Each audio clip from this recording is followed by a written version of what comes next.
you just now tuning in, hit the like, hit the subscribe, and hit the bell. GMS fam, the green room. Let's talk about it.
Fam, the green room. What's going on, everybody? Welcome back.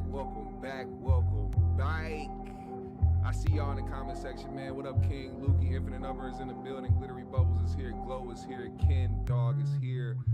Black Panther is in the building, straight from Detroit. Yeah, let me know where y'all tuning in from, man. Let me know, man. If you are tuning in to the show from somewhere around the world, go ahead and shout out your city right now. GMS fan, make sure y'all tune in to that live chat. Hit that like button on your way in. We have a few things to discuss today. Let me know if you can hear me, bro. Let me know if you can hear me. Let me know if the mic is low again. Jesus. Here we go again. A low mic. Oh, my Lanta. I thought I fixed this problem last time. Let's get to it. Hold on. I know exactly where to go to fix this problem. Let's see. There we go.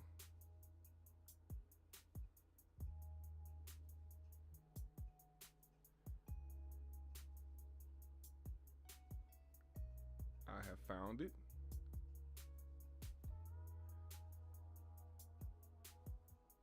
There was there we go.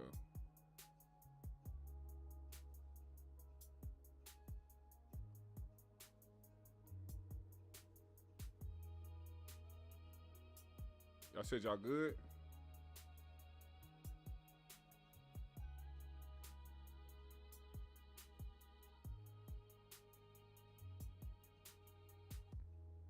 Look, I got everything up, brother.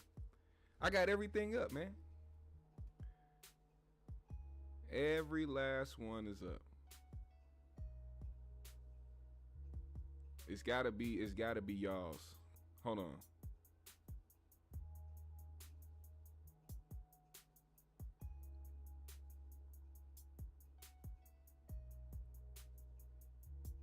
Damn, I can't.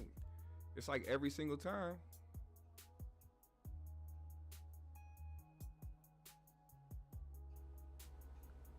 Boom. Is that it? There we go. There we go. Tell me, is that better? Tell me, is that better in the weather? Tell me we are up and loud enough. All right? Shout out to Sonny, Fooster, Ace of Spades. We are live and direct once again, all right? We are up loud enough. He said, you the common denominator. Yeah, every single time. And then I turn it up, and then it turns back down. I don't understand. But nonetheless, we are turned up now. We are turned up. We are loud and clear. And we are about to get to the motherfucking show. All right? Now, pay attention. We, on the last show, were talking about the Jess Hilarious and the Breakfast Club incident, where Jess decided to go live on her Instagram to air out the entire Breakfast Club. Now, what she did when she went live was let it be known, not just her issues with Loren Lorosa, but also the issues with the Breakfast Club staff as a whole, production team, directors, the head of music directing. I don't even know what she had a problem with everybody. She wanted to call out everybody. Now, one thing, of course, that stuck out was because people had a lot of speculation that she did not mess with Loren Lorosa. The thing about it is, I think that this is my issue. I think that Jess was justified in how she felt, but the way she went about it was the wrong way. Now, given recent events now, because last week we were speaking from a standpoint of, okay, well, Jess started crying. Clearly she has an issue. Clearly her and Loren have an issue because they're back and forth. When they got face to face after that IG live, it seems like there was clear tension between the two. There was obviously things that they didn't get off their chest or say to each other's faces. But then you fast forward to this week, and now you have them making skits about it. You have Loren Lorosa with a brand new podcast under the iHeartMedia and Black Effect network that is owned by Charlamagne the God. And then it breeds the question, is what happened between them real? Or was it something just to boost new opportunities? Because none of this stuff was making sense when it was going down. It didn't make sense to me that Jess was, or they probably held Jess out of the loop. They probably devised a plan where it was like, hey, because I mean, given the fact that Jess revealed that Charlamagne texted her and was like, hey, don't tell Loren to be quiet, tell her to shut up, lean into the beef. It lets me know that they have conversations behind closed doors about what can be boosted in the algorithm, the clicks, the views, the attention, what it's gonna breed when you have drama in the mix. And the best way to orchestrate drama is to not have everybody in the loop. You aren't supposed to have everybody aware of what's going on because you also want it to be somewhat authentic. Now, if it starts to get too bad, that's when you start talking to the person, hey, look, we're doing that, we're doing this. You know what I'm saying? It's not real beef. They'll never get to the point where people start throwing hands and no stupid shit like that. But I wholeheartedly believe that these platforms are orchestrating drama. Now, we're going to get to some other podcasts or other show drama because now we got some people locked up in the feds because they thought that they can go on platforms and say a whole bunch of gang shit and nothing happened. We're going to get to that later. But right now, let's talk about this. So here's what I think is going on. Shout out to Jesus Ramirez. He said, GMS, you ready for Corey response to Aries Vlad video? What Vlad video? I don't subscribe to Vlad, so I never see anything that goes on. But I guess before we get to this Loren Lorosa thing, I guess we should probably look at that, right? We should probably check out what that is. Should we change the title of this show? I don't know if we should change the title of the show. I don't know. Hold on, let me see.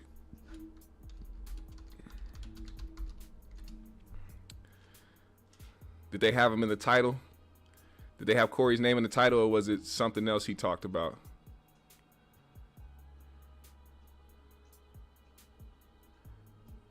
Fu said, in the words of Ice, everything is a rollout. You are absolutely right. Let's see.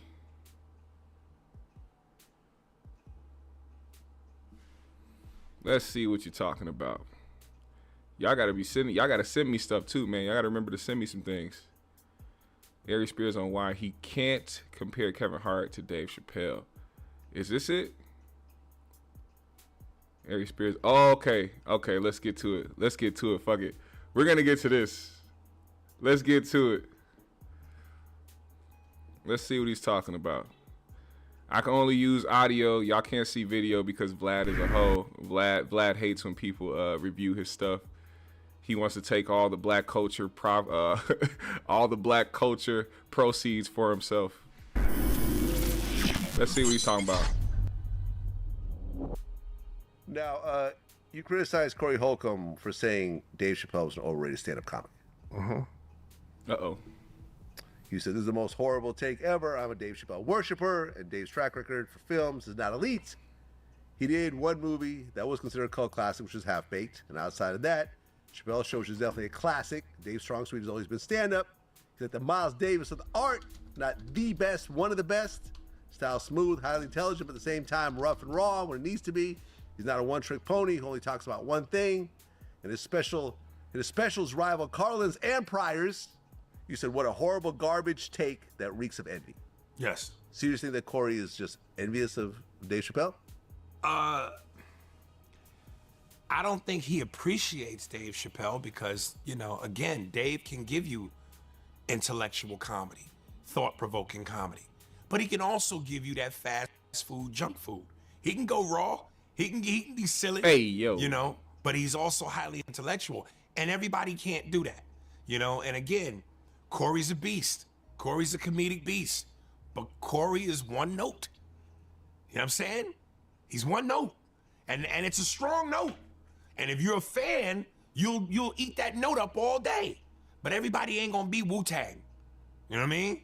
That's what makes Dave so brilliant. And when he was talking about how, the incident in particular, Dave being at the Improv, and he said, some old dude said, man, you ain't gonna crack a joke? Well, first of all, I don't believe that, but even if that did happen, it's like, don't confuse Dave being at a comedy club, sitting on a stool for 2 hours, figuring it out with what will eventually be the special. When you see the special, you getting the finished product. You getting it perfected. Dave can sit on a stool for 2 hours and he might talk for 5 minutes, 6 minutes before he finds the joke. And everybody don't have that ability. A lot of us can't just go into a club and go, I'm gonna bump whoever's next for 2 hours. We can't do that. So when we go up, we gotta make the best of our time when we get it. Whereas Dave, he's earned his stripes. He can do that. So every comedian would love to be able to just sit on a stool and just take your time and flow and find it rather than force it. One of the things that Patrice said, which to this day is hard for me to do, he goes, you gotta be able to sit in silence because it's uncomfortable. It's one of the most uncomfortable things for a comedian to do because they're constantly in our minds, we're like, where's the laugh? I ain't getting no laughs. Too much time is going by and ain't no laughs. So it's sitting in the silence and sitting in that uncomfortable spot that allows you, if you can master that, if you can master that uncomfortable feeling and not feel the pressure to always be funny, that's where you find the diamond in the rough. Well, and there's an art to that, man. Yeah. There's an art to that. But Dave is like the rock star of comedy right now. He is. Like, think of, there's no bigger comedian, stand-up comedian than Dave Chappelle right now. Well, Kevin Hart. Kevin Hart can fill an arena, a football stadium. And Dave can't? I'm not saying Dave can't, but Dave... Okay, all right, so this is a good question. Okay, Kevin Hart and Dave Chappelle do a show in the same city. Oh, Dave. I'm going to Dave. Not you, but which place is going to get filled up the most? That's a great question. In my opinion, I'll say Dave. But, it doesn't take away from Kevin either because, that's the thing. I see a lot of people comparing successful people to each other. Like, hey, how many people are going to show up to this guy versus this guy when we know both of these guys are going to make millions off of this show on either side? Like, when I hear people be like, yo, there's a conversation right now talking about, oh, what would happen if both Kendrick Lamar and Drake went to Africa right now? Who would sell out the most at their show in Africa? And everybody's like, well, Drake is a bigger star. If he could sell out. I'm like, bro, both of them guys can go anywhere and get a bag for who they are and do an incredible show.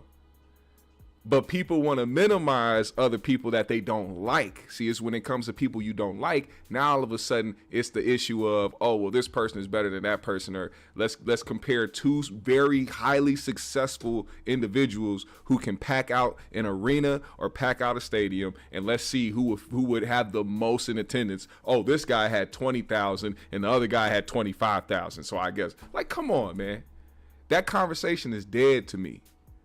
If both individuals are highly successful, what in the hell are we minimizing either of their careers for? That goes for whether you mess with this comedian or that rapper or that rapper.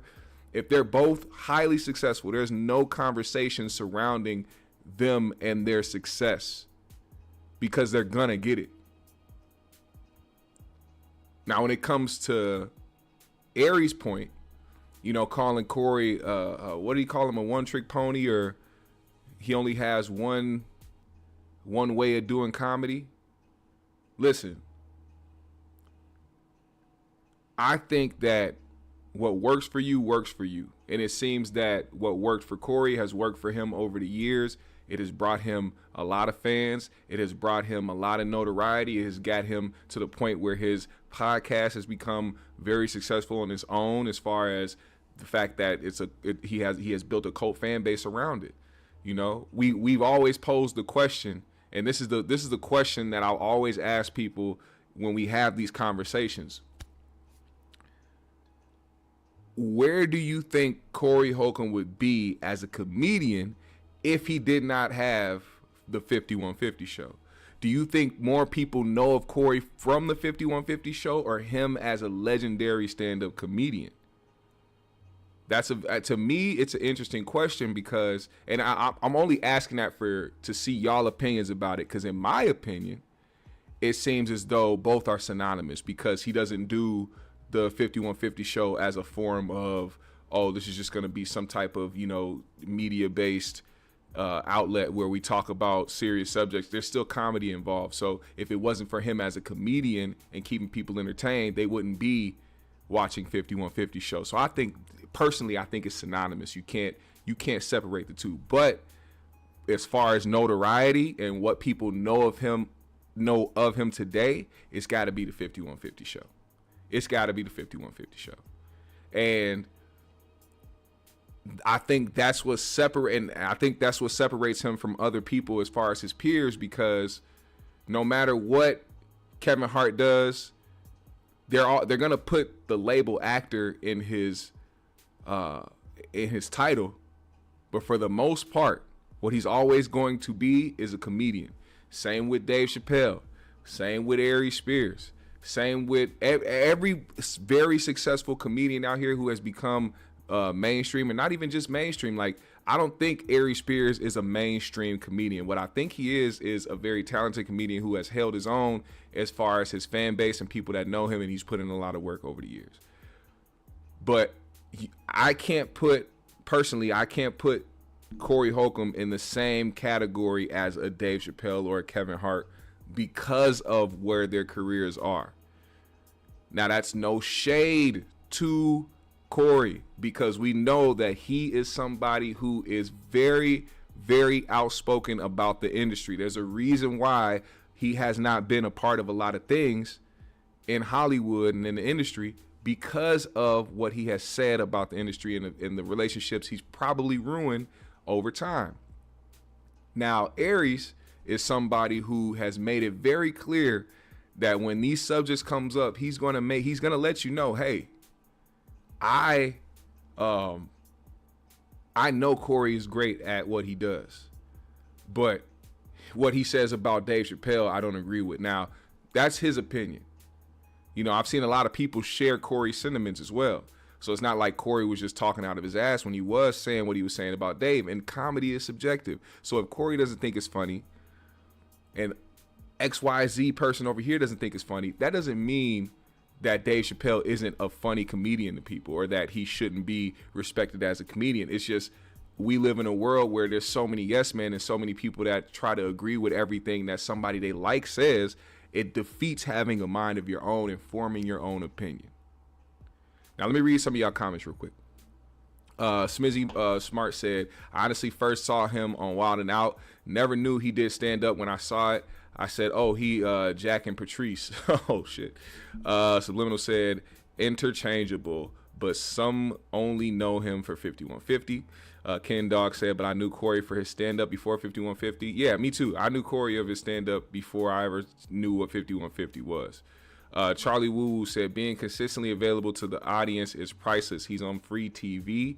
I disagree respectfully. Nothing wrong with his own path. No, I'm not saying anything about his path. I'm not trying to downgrade what Corey's doing, because a lot of people, and let's be honest, a lot of people in Corey's position would probably be very discouraged, and they would probably fall off into the distance. Corey has been very consistent. He's been very adamant about making the 5150 show a priority, and I think that goes to a lot of people out here who are striving to do something. Consistency and actually liking what you do and enjoying what you do will go a lot farther than you think.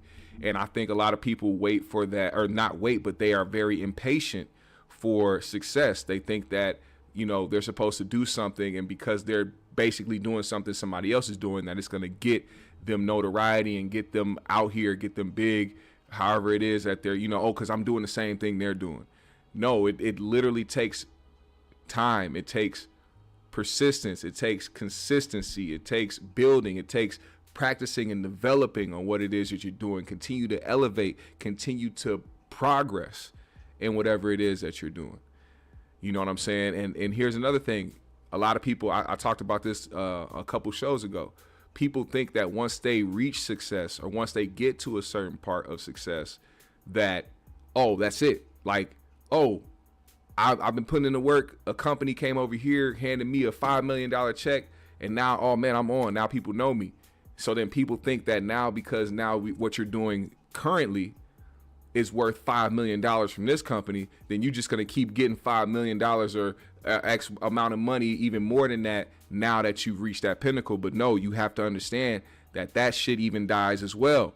You can become stagnant in that way too. Once you get that 5 million and you become stagnant, you become stale, and you don't want to progress, and you don't want to be somebody to continue to elevate your game, that shit is going to die down. I've seen it time and time again. But it is what it is. Comedy Horn said Corey can't act though. Charlie Woo said, my opinion too, Dave isn't that funny to me. All of the majors give Corey his props. Big Facts, Bill Burr, Schultz, Kevin Hart, Patrice, etc. They all give Corey the props. Yeah, that's great. And having the respect and the admiration from your peers means a lot. It does. Brandon Flowers said he knew Corey from Def Jam. Still, he said introduced to Corey from Comic View when he was slim with the chipped tooth. What up, Jan Wynn? David Jennings says Corey needs to be more versatile in his comedy. His whole show is on women. I think that's just because he keeps getting into it with women. I think there needs to be some type of substance back to the 5150 show instead of going on there to hear, you know, what new drama Corey's in with the next woman who, it's like, that's what confused me as well. It confuses me a lot. Like, he will talk about how much he knows women and how they are emotional and how they are irrational and how they X, Y, and Z. But you continue to respond to these people as if you can reach them logically. You know what I'm saying? And I'm not saying that the people he's talking to are illogical or that they don't make sense or that they're just acting out of emotion. I think that if you felt the way that you felt about women as a whole, you wouldn't engage in half the things that you engage in. You would just let them talk to a wide open space. You know, that's my opinion. But it is a podcast and trending topics happen. He has a, you know, more of an incentive to talk about these things for view's sake than he does actually being bothered by it, in my opinion as well. Let's finish up what Aries had to say and let's move on.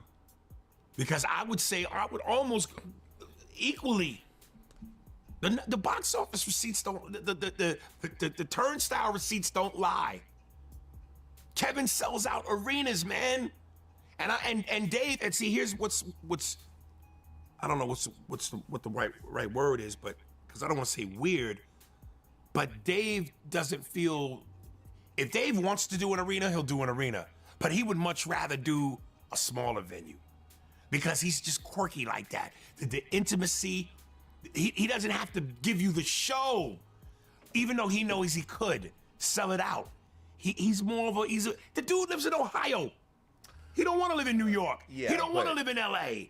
He lives in Ohio. And not even a major city like Cleveland or Cincinnati. Well, he lives, I mean, he's almost like a Warren Buffett. Let's not get it confused. The amount of money you make isn't necessarily based on how big the venue is. It could also be based on how big your name is. So for instance, Netflix cut Dave Chappelle the bag for like 50 million, 60 million or some shit like that. And you saw all his specials were nowhere near an arena or a stadium. They were in little theaters or whatever the case may be. And they gave him 60 million for that shit. So I do agree with Aries on that point. Janwood said, if this is who funnier, Dave or Corey type situation, it's Dave hands down. Dave is on a whole another level of joke craft. I'll ask that question. I'll ask the question. I'll get you guys to answer that question in the chat. Fuck it. I don't like comparing because I feel like everybody's different. Like Dave and Corey are two completely different specimens when it comes to comedy. So I don't like to pit people against each other like that. But for fun's sake, we'll see where y'all head is at. We'll see what y'all think. Robert Nelson said he had more depth when Zoe was on the show. Steeler Lee said Corey is on the Red Fox path. He may not see true mainstream success until he's older. Oh, well, that depends. Was Red Fox going crazy on the industry or not? Because, I mean, that kind of is the deciding factor. Who is funnier, Corey Holcomb or Dave Chappelle? All right, y'all, we gonna vote.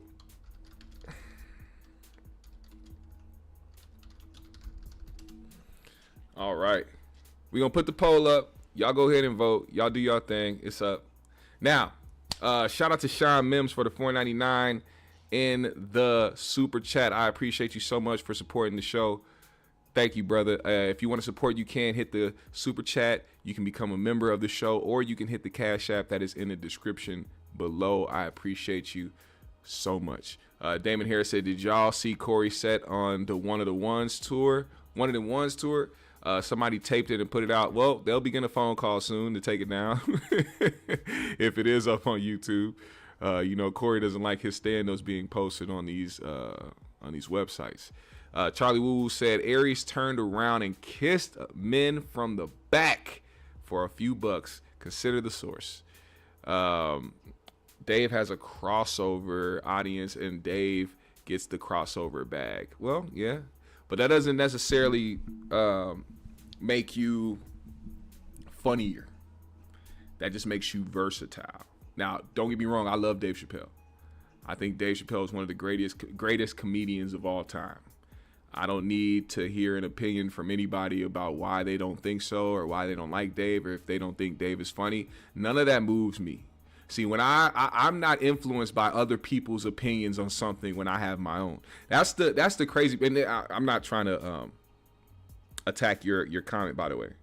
I'm just speaking in general because I think a lot of people do follow along and they don't think for themselves. They don't form their own opinions. Like they will, like right now, there are people that think Dave Chappelle isn't funny because Corey said so. So next time Dave drops a special or when he does something comedic wise, they're going to watch it with the lens of, well, Corey said this man ain't funny and he ain't. So you're not even listening. You're just already forming in your mind that what's going to happen is not funny because your favorite comedian told you it wasn't funny. Just like I've never in my life heard anybody call Donnell Rawlings mild or mediocre as a comedian until Corey said it. Then all of a sudden, everybody saying Donnell Rawlings is mild and he's this and that, and then now every time something happens with him that goes viral, it's, oh, well, it's because he's not funny.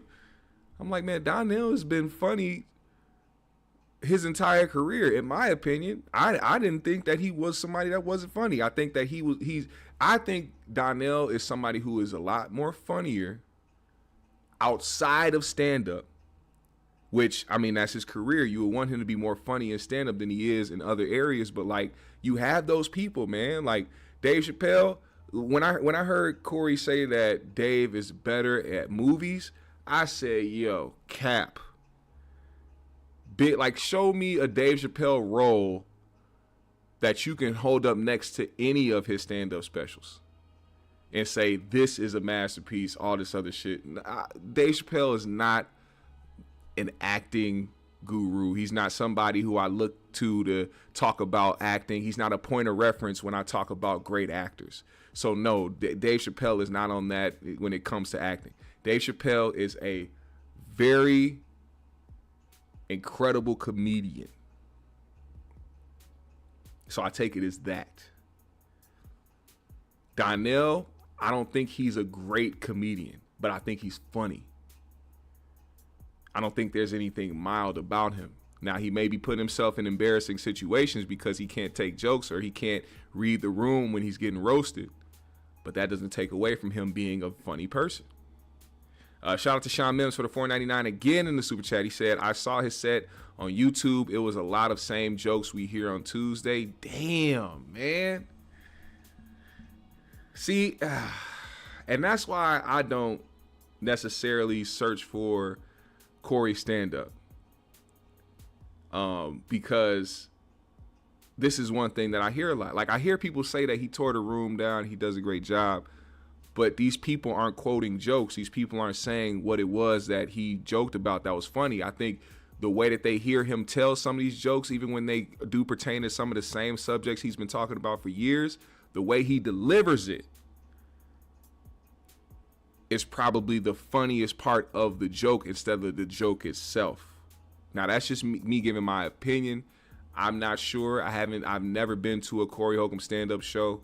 I've only watched some of his specials that he's put out on the internet or some of the stand-up clips that he has on the internet. I have not been to a show or seen an entire set of his as of recently. And Corey has been doing stand-up for a long time since his last special. You know, we talked about that, but I peeped this too. We haven't really discussed this. I'm gonna move forward after this, but we haven't really discussed the fact that, you know, a few times, like quite a few times on this platform, I have talked about Corey doing a special and him having the resources to do it, but not being able to do it or being scared to do it.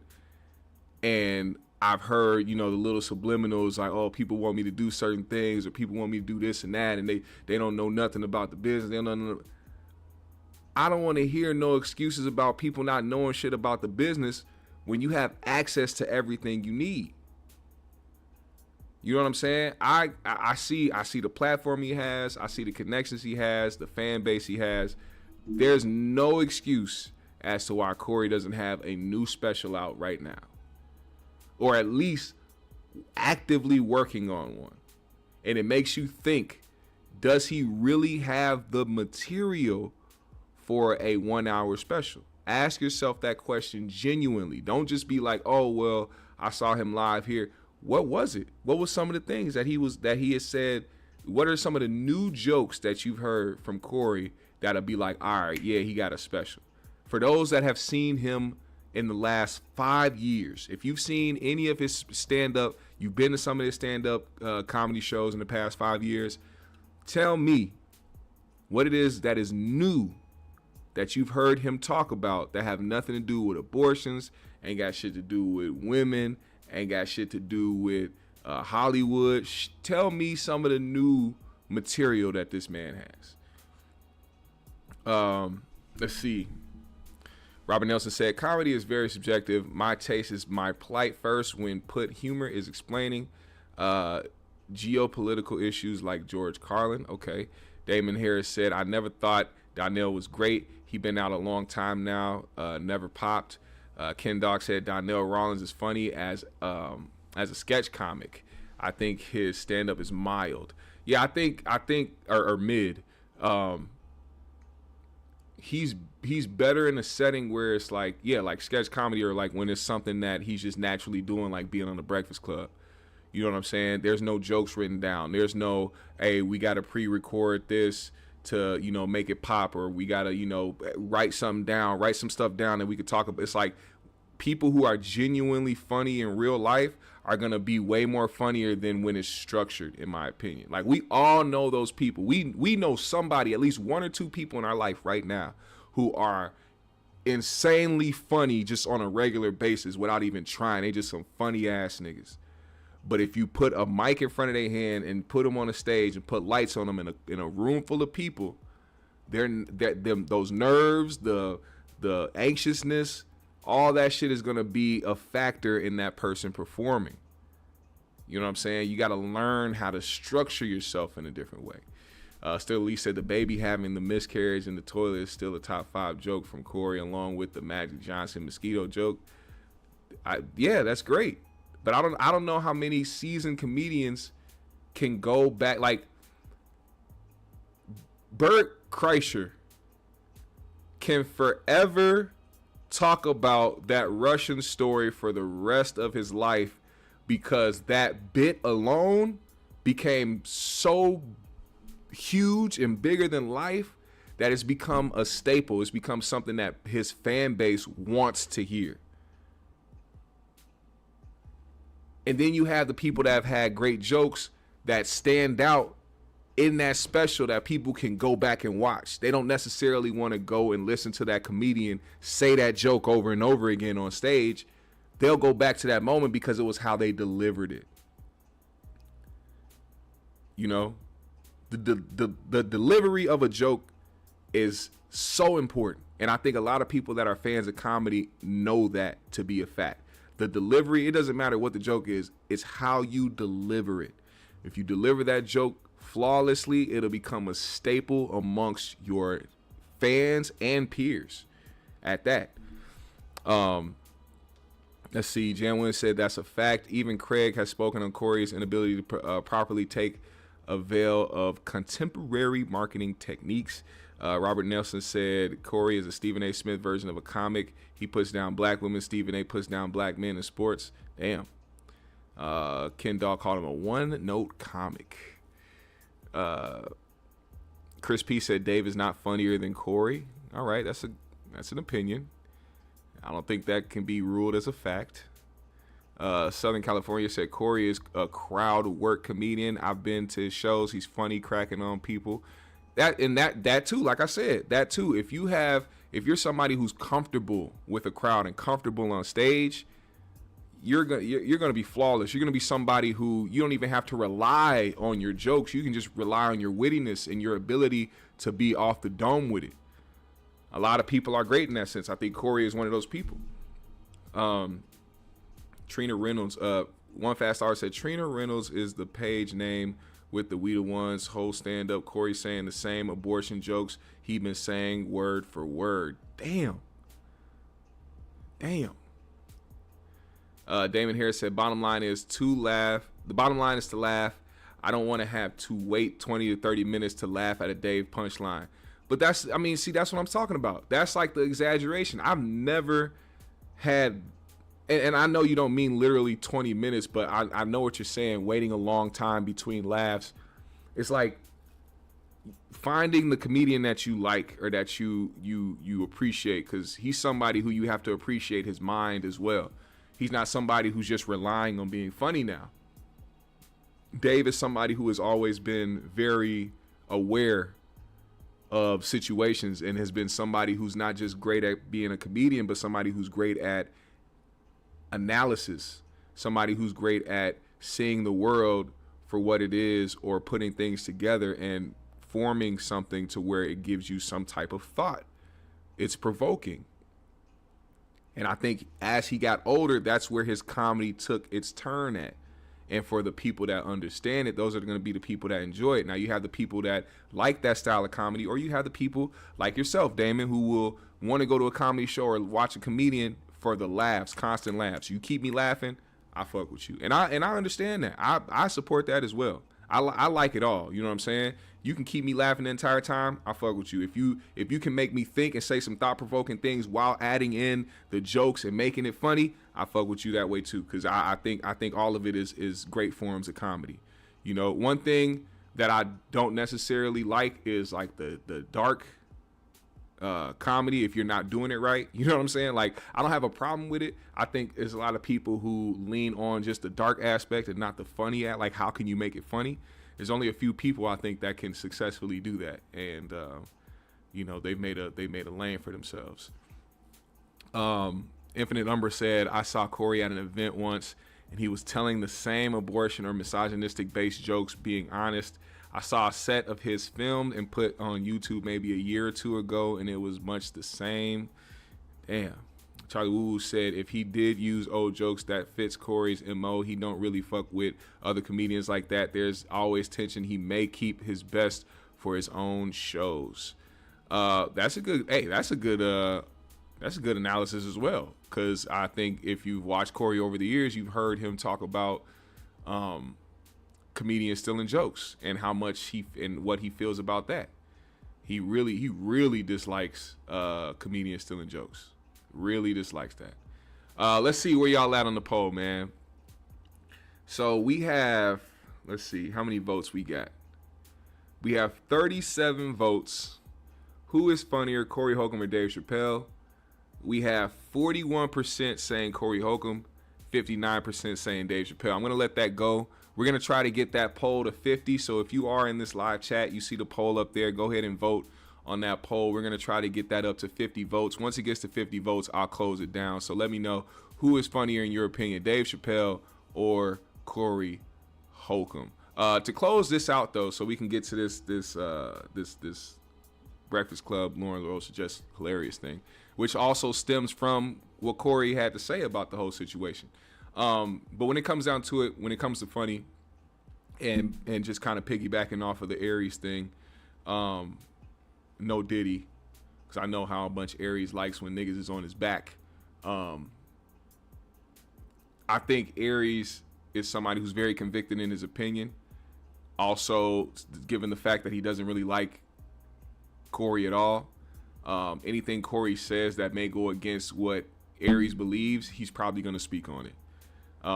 And of course, Vlad is going to make sure he asks him that, because Vlad also doesn't like Corey Holcomb. And he's going to definitely make some content out of that. If you saw the video, you see there already had 100,000 views off of one day. You know what I'm saying? You know, it's not like Aries said anything inflammatory or said anything disrespectful to Corey. You know, even calling him a one shot or one pop comedian, you know what I'm saying? Somebody who only has one way of doing things. He still gave him his props at being great at doing that one thing. You know, you're not just a one trick pony. You're a one trick stallion. You're good at doing what you do.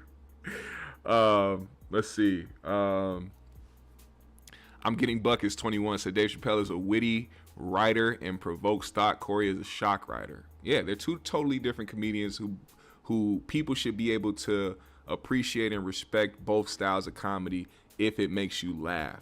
Does it make you laugh? That's a great question. Did it make you laugh? You know what I hate? I hate when people hold in their laughs because they think that what is being said is disrespectful, or thinks it's or it's going to trigger somebody else, or or make somebody else feel disrespected. If it makes you laugh, laugh. Deal with the other stuff later. You know what I'm saying? If somebody says something funny, laugh. I know I had a conversation with somebody a little while back when we were talking about 3Gs. You all know my guy AP, he'll say some wild shit. AP will say some wild shit, but a lot of the times it's some shit that people probably already thinking or thought of. You know, you don't have to agree. You don't have to disagree. You don't have to whatever. But nonetheless, if it's funny, it's funny. Like, I've never in my life put my hands on a woman. I've never smacked a woman, punched a woman, pushed a woman, picked a woman up, slammed her. I've never physically abused or even verbally abuse a woman in my life. But if the nigga say something funny about punching the bitch in the face, I'm gonna laugh. I'm sorry. I am sorry. If it sounds funny to me, I'm going to laugh. That doesn't mean that I think domestic violence is funny. I think it's very serious, and I think it should be taken serious. And I think that if any nigga gets caught beating on his girl, whatever the case may be, if you beating on this girl, whatever happens to you because you put yourself in that situation. It is what it is. I do not get in people's business either. You know what I'm saying? I don't know why he hauled back and smacked you in your. I don't know why he did that. I'm not gonna talk on that. I'm not gonna laugh at that. You know what I'm saying? You could have very well did some shit that provoked him to smack you in your shit. You could have ran up on him with a frying pan. You could have just got done making some grits and walked over to him with the pot. You could have took out a knife, the kitchen knife, and you could have did anything to try to get at this man or try to cause harm, and he smacked the shit out you. Do I think that that's warranted? Do you think I know that that's justified? Yes, of course. Keep your hands to yourself. But if I hear a joke about something, I'm going to laugh, okay? I'm going to laugh. That doesn't mean that I hate you. Doesn't mean that I agree with certain sadistic things. But I think that we need to get back to being able to be comfortable to laugh when we feel it. It's too serious. People are way too serious out here, man. I think we've gotten to a point where even people are trying to kill comedy. People are really trying to kill comedy. They're trying to get to the point where we have to police what people find funny. And I do not like that, man. So I'm not going to hold in my laugh for nothing. You get what I'm saying? I don't care what it is that I believe in. I don't care what it is. Like, it just has to be funny to me, man. And I feel like anybody who enjoys comedy or anybody who just enjoys to laugh can agree with that point. Straight up. You know what I'm saying? Like, it is what it is. Now, Corey stirred up some drama and some beef amongst the Breakfast Club internally. As you guys saw last week, Jess Hilarious went live. She decided to put her co-workers out on blast. She disclosed the fact that she did not get along, or that she didn't like Loren Lorosa after she came back. And I agree. If you are a host of something, you go on maternity leave and they say, hey, you know, pick somebody to be your stand-in until you get back. And when you get back, that person don't leave. Yes, you're going to start looking at that shit weird. And then on top of that, like I said last week, why would you continue to have a segment with the person's name but not having that person do the segment? You're having Jess introduce Jess with the mess only to introduce Loren Lorosa to talk on the subjects instead of Jess. It made no sense. And that's what makes me think that this was something that was plotted behind the scenes with the two niggas right here who could care less about their third wheel. I don't think, and this is just my opinion, I don't think Charlamagne or Envy cared about having a third seat. I don't think they cared about having, I think it was more pushed by the higher ups and the people in the office. Hey, we need to get a third seat. We need to at least get a woman in here, or else we're gonna look crazy. What they be saying? DEI. It was a DEI hire. You know what I'm saying? You gotta put somebody up here right now to fill the spot. And I think they could care less. And what they needed to do was, okay, we need a viral moment. We need something to go. It's been a while since the Breakfast Club. Breakfast Club used to stay viral. Breakfast Club used to always stay on my timeline for something happening during an interview or behind the scenes, or it was always something happening with the Breakfast Club. It does not happen like that no more. So they needed something to boost, and I feel like Charlamagne went to so-and-so, whatever executive producer or whatever this guy is, director, and was like, we need to shake some shit up. And the result of that was this. We know, so if you're Charlamagne and you kind of know who Jess Hilarious is, you know how she moves and how she acts, all right, we're going to keep her out of the loop. We're going to keep Loren here. We're going to build this confusion. We gonna start seeing them, have the on-air back and forth. Now, I know Charlamagne wasn't expecting Jess to go out here and going out. That's probably it falls in line with just the trickle-down effect. He probably had no idea that she was going to go on IG Live and do all that. But when he saw it, he was probably like, yes. Oh, yeah. This going to get us a lot of views. This is going to shake shit up for real. Because also, I think Charlamagne is somebody who knows that his influence alone, he could just talk to Jess, and if his reaction isn't negative in a way where he doesn't want to mess with her no more, but being more understanding and being compassionate, it's gonna tear those walls down a little bit. You know what I'm saying? It's gonna make her feel like she's heard and that she's appreciated. But it's also gonna still breed the situation that we have here today. Now, Loren announced yesterday that she is now doing a podcast. Listen to this. Just broke a story that the latest with Loren Lorosa is set to premiere on iHeartMedia and Charlamagne the God's Black Effects podcast network. You know what I'm saying? Okay. Charlamagne, thank you. So I have a podcast that will be launching. Thanks, Jess. That'll be launching on March 31st. It is a daily entertainment news and trending podcast. I want to take a listen to the trailer so y'all can understand what I'm about to be getting. Oh, y'all got a trailer already? Period. Celebrity drama. Drew Sidora, they're giving the vibes as if she's dating Portia's ex. Oh, my God. Check. Music, movies, and viral moments. Gabrielle Union came out and said that she was doing 50-50 with Dwayne Wade. I have that audio just in case you didn't remember, so let's listen to that. Check. Exclusives. Come on, y'all. Y'all know I got that over here. The show with all the hot takes, zero filter. Welcome to The Latest with Loren Lorosa. I'm Loren Lorosa, and I'm going to be bringing you guys where pop culture meets personalities. And over here, baby, we are doing all the things. Give me my tens, because we're going to have a good time. Come on. So it's a daily podcast. Daily, yep. Monday through Friday, you'll be getting right. So it's a daily podcast. Nigga, you know. You the one that signed her. Charlamagne is a fucking idiot. And I get it. That was a little alley-oop to her to tell the audience what it is and try to expound on what it is.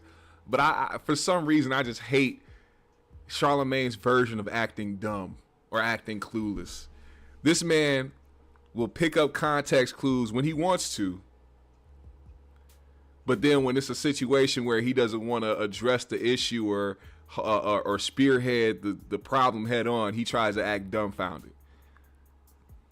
I have gradually moved away from being a fan of Charlamagne the God, which has been very disappointing because I used to look at Charlamagne as somebody who is just, he says what he wants, he does what he wants, he's entertaining, funny, all this random shit. But then things start progressing. You start seeing when people get big and when people get a lot of notoriety in this business, you start realizing, oh yeah, people pulling up on this guy with the bag.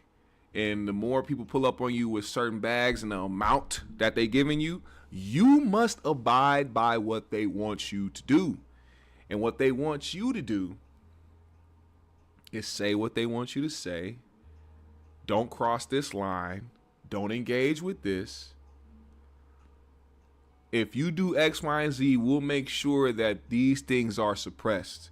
Because I don't see too many people anytime Charlamagne is on the internet talking about certain things, bringing up, his past or stuff like that. Like, I see some people doing it here and there, but it don't make no traction like some of the people that are notable who continue to get their past brought up. And I think it's because he started getting the bag from certain right-wing individuals. And you may think I'm just being a conspiracy theorist or whatnot, but just go and pay attention to how Charlamagne has shifted over the past few years when he talks about politics and who he talks about and who he holds accountable the most, who he is out here talking about the most in a negative way.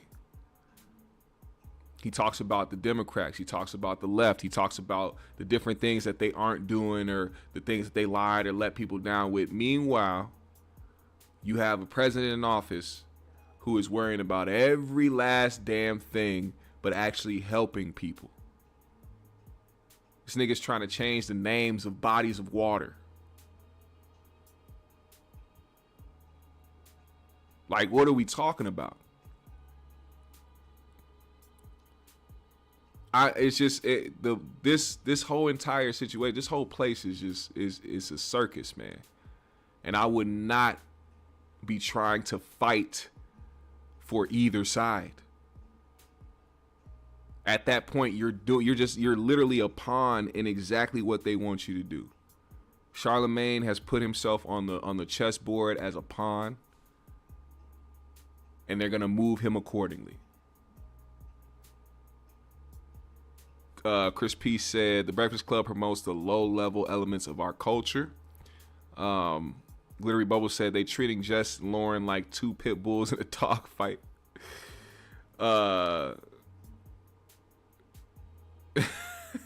Yeah.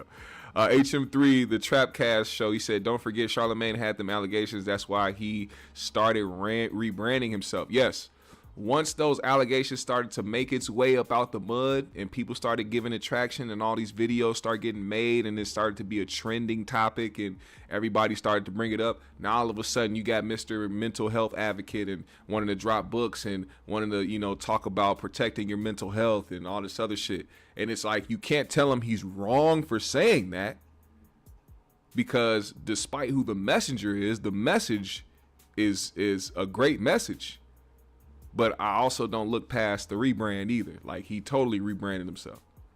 Totally. Sean Mims, once again, for the $19.99 in the super chat, man. I appreciate you for supporting the GMS show in a big way. He says, CThaGod went mental health when the heat was on him. Envy went mild and lame when he got caught, especially with the house hustle. CThaGod is a dim shill. You notice they don't bring Corey up even when Ye was there. Yeah, he's somebody who I think is working for whoever is paying him. DJ Envy knew he had to shut the fuck up after the Caesar Pena shit, because that was too wild, and that took over the internet for a few months. And I think that's a lot of the reason why, you know, you don't hear too much from Envy, especially on certain opinions. You know, like, it was funny to me to hear Envy telling Jess, oh, why you give a F what people say, man? You know, they gonna ish on you either way. Me and Charlamagne be getting ished on for years. You ain't got to worry about what people say. But he the main person that got to worry about what people say. And this man has his own beige rage meter. You can't tell nobody not to worry about what people say. And you the biggest bothered beige nigga we've ever seen in the history of radio. It's crazy. Charlie said, what about this, though? Cali getting a clean sweep of crime like the Red Dogs did in Atlanta since the Olympics are coming to L.A.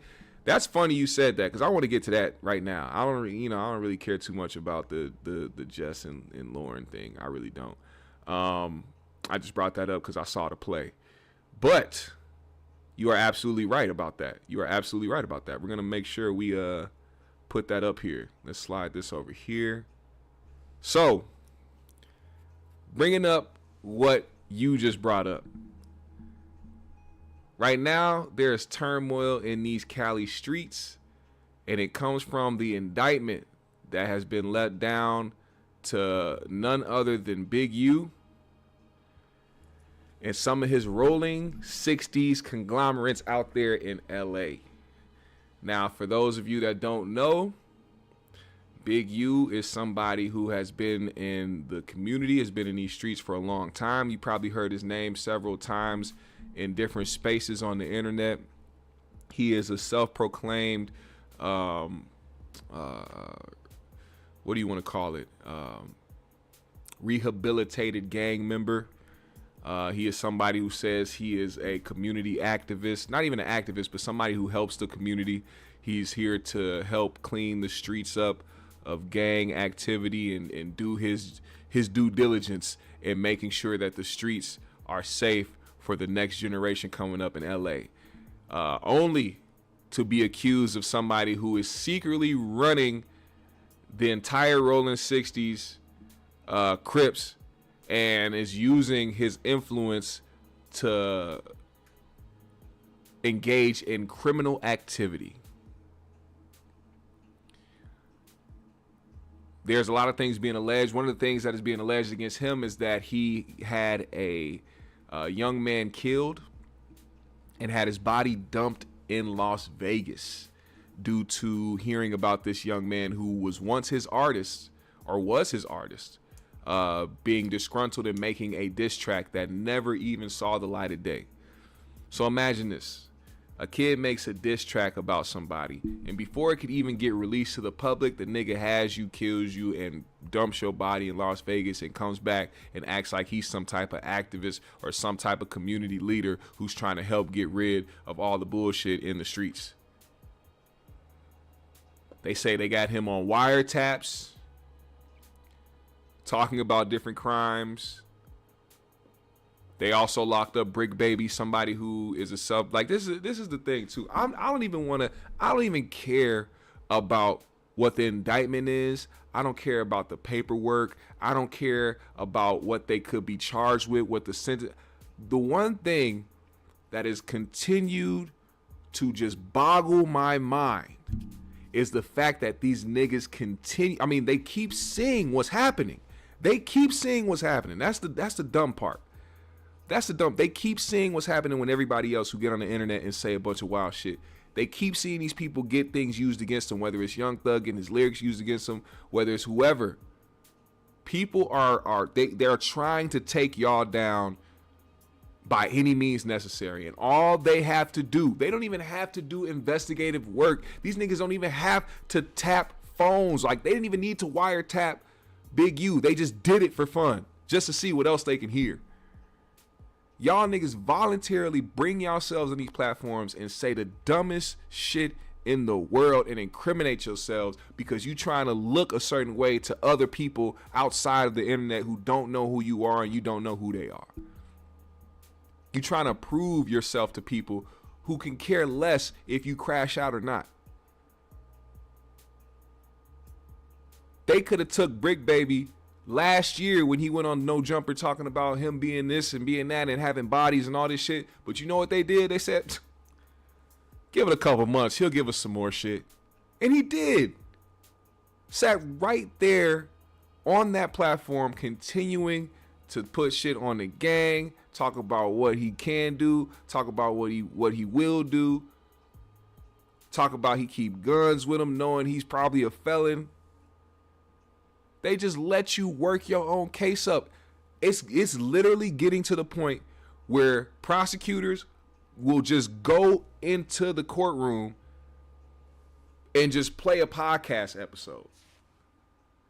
Judge asks, "Hey, so what's you guys' process? What are you guys here to let us know? What's your case? Can you explain your case to us?" If I was that lawyer, if I was a prosecutor, I wouldn't say nothing. As a matter of fact, I put some entertainment on it. I walk right in the courtroom with a piece of tape over my mouth, and once you ask me, okay, what it is you got, what's your guys' case? How do you plead your case? I'll have somebody stroll out a TV, one of those old school elementary school TVs. Matter of fact, I'm gonna have a projector. I'm gonna make it even funnier. I'm gonna put it on a projector, have them slide out them old fucking TV stands, put it in front of everybody, and then I'm gonna just slide a little. I'm gonna make a VHS tape. I'm gonna do the most just to do the least. I'm gonna have a VHS tape made with no jumper content on it. I'm gonna put that shit in a VCR and I'm gonna press play and we gonna sit there and just watch it. Fold my arms. I'm gonna sit back. I'm gonna have a little drink with an umbrella in it. I'm gonna have a handheld fan. Cause I'm going on vacation after this. I ain't gonna spend too long on this case, man. It's open and shut case right here. I just gotta play this for about an hour. Let y'all see what this person said. Sip on my margarita. Fan myself. I'm gonna show up to court. I ain't even gonna have on a suit. I'm gonna have on a Hawaiian shirt, some khaki shorts, some Birkenstocks.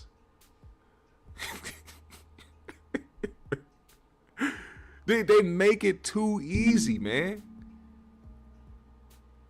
Now, outside of the fact that these guys make it very easy on the feds to snatch them up and put a case on them, the one reason why I didn't want to talk about this is because I don't think anybody can watch what's happening and not come to the conclusion that Wack 100 is highly possibly an informant. There's no way that Wack 100 doesn't possibly work for the police. There's absolutely no way, whether it's directly or indirectly. Because if everybody around me, everybody that I have a problem with is getting locked up, and I'm the common denominator of everybody that has been getting into these altercations with, it looks weird. And then the thing about it is, the streets talk, but they not giving information in the form of information that Wack gets to present to the public. All these different court cases, all this paperwork, knowing all these things behind the scenes. He's giving us information sounding exactly like an investigator. I've never in my life seen a person that claimed a gang speak on so many illegal criminal activities involving other people than I have when I've seen Wack 100 or have heard Wack 100. He is the main person that sits on this internet and talks federal shit all the time. And then on top of that, these guys, and the reason why I wanted to bring up people talking on podcasts and incriminating themselves is because Wack does the same exact shit, but he has not gotten locked up yet.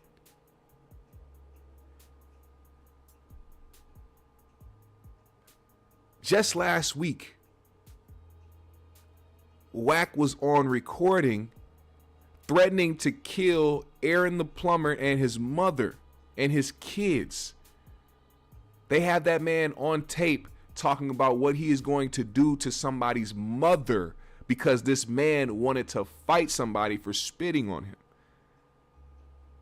That alone can get Wack locked up, even on some conspiracy of premeditated murder.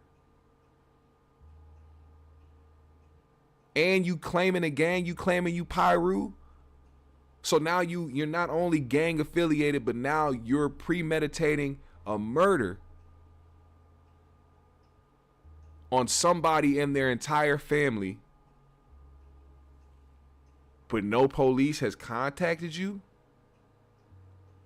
Oh, you know what? I'm not going to say they haven't contacted you because they do hit you up when they need to give you information and tell you who their next target is. Allegedly, probably. I don't know.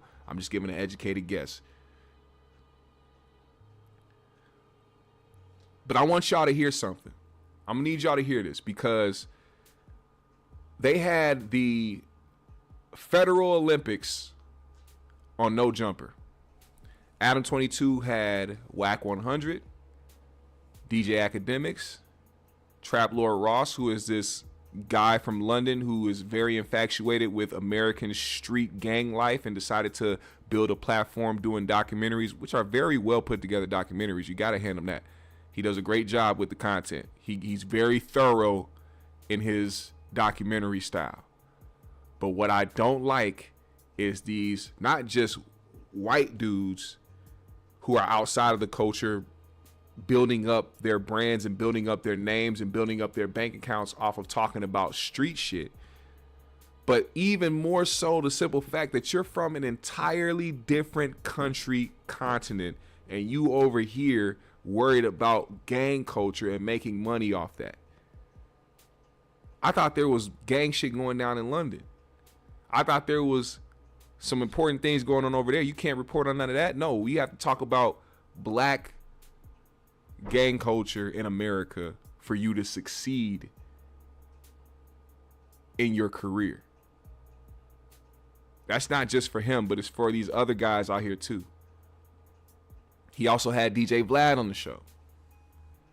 So you got the Federal Olympics happening at No Jumper, and they all sat down to talk about this RICO. Now, one thing I wanted to point out, I wanted to show y'all is because Wack 100 has been very vocal about his dislike for Big U and different things Big U has been involved in. Before Big U got arrested and is facing this indictment, he was already talking about federal crimes that Big U possibly committed live on air. I don't know why he would do that, being somebody who is so big on snitching and so big on being a gang member, Pyru, whatever it is, and handling shit in the streets.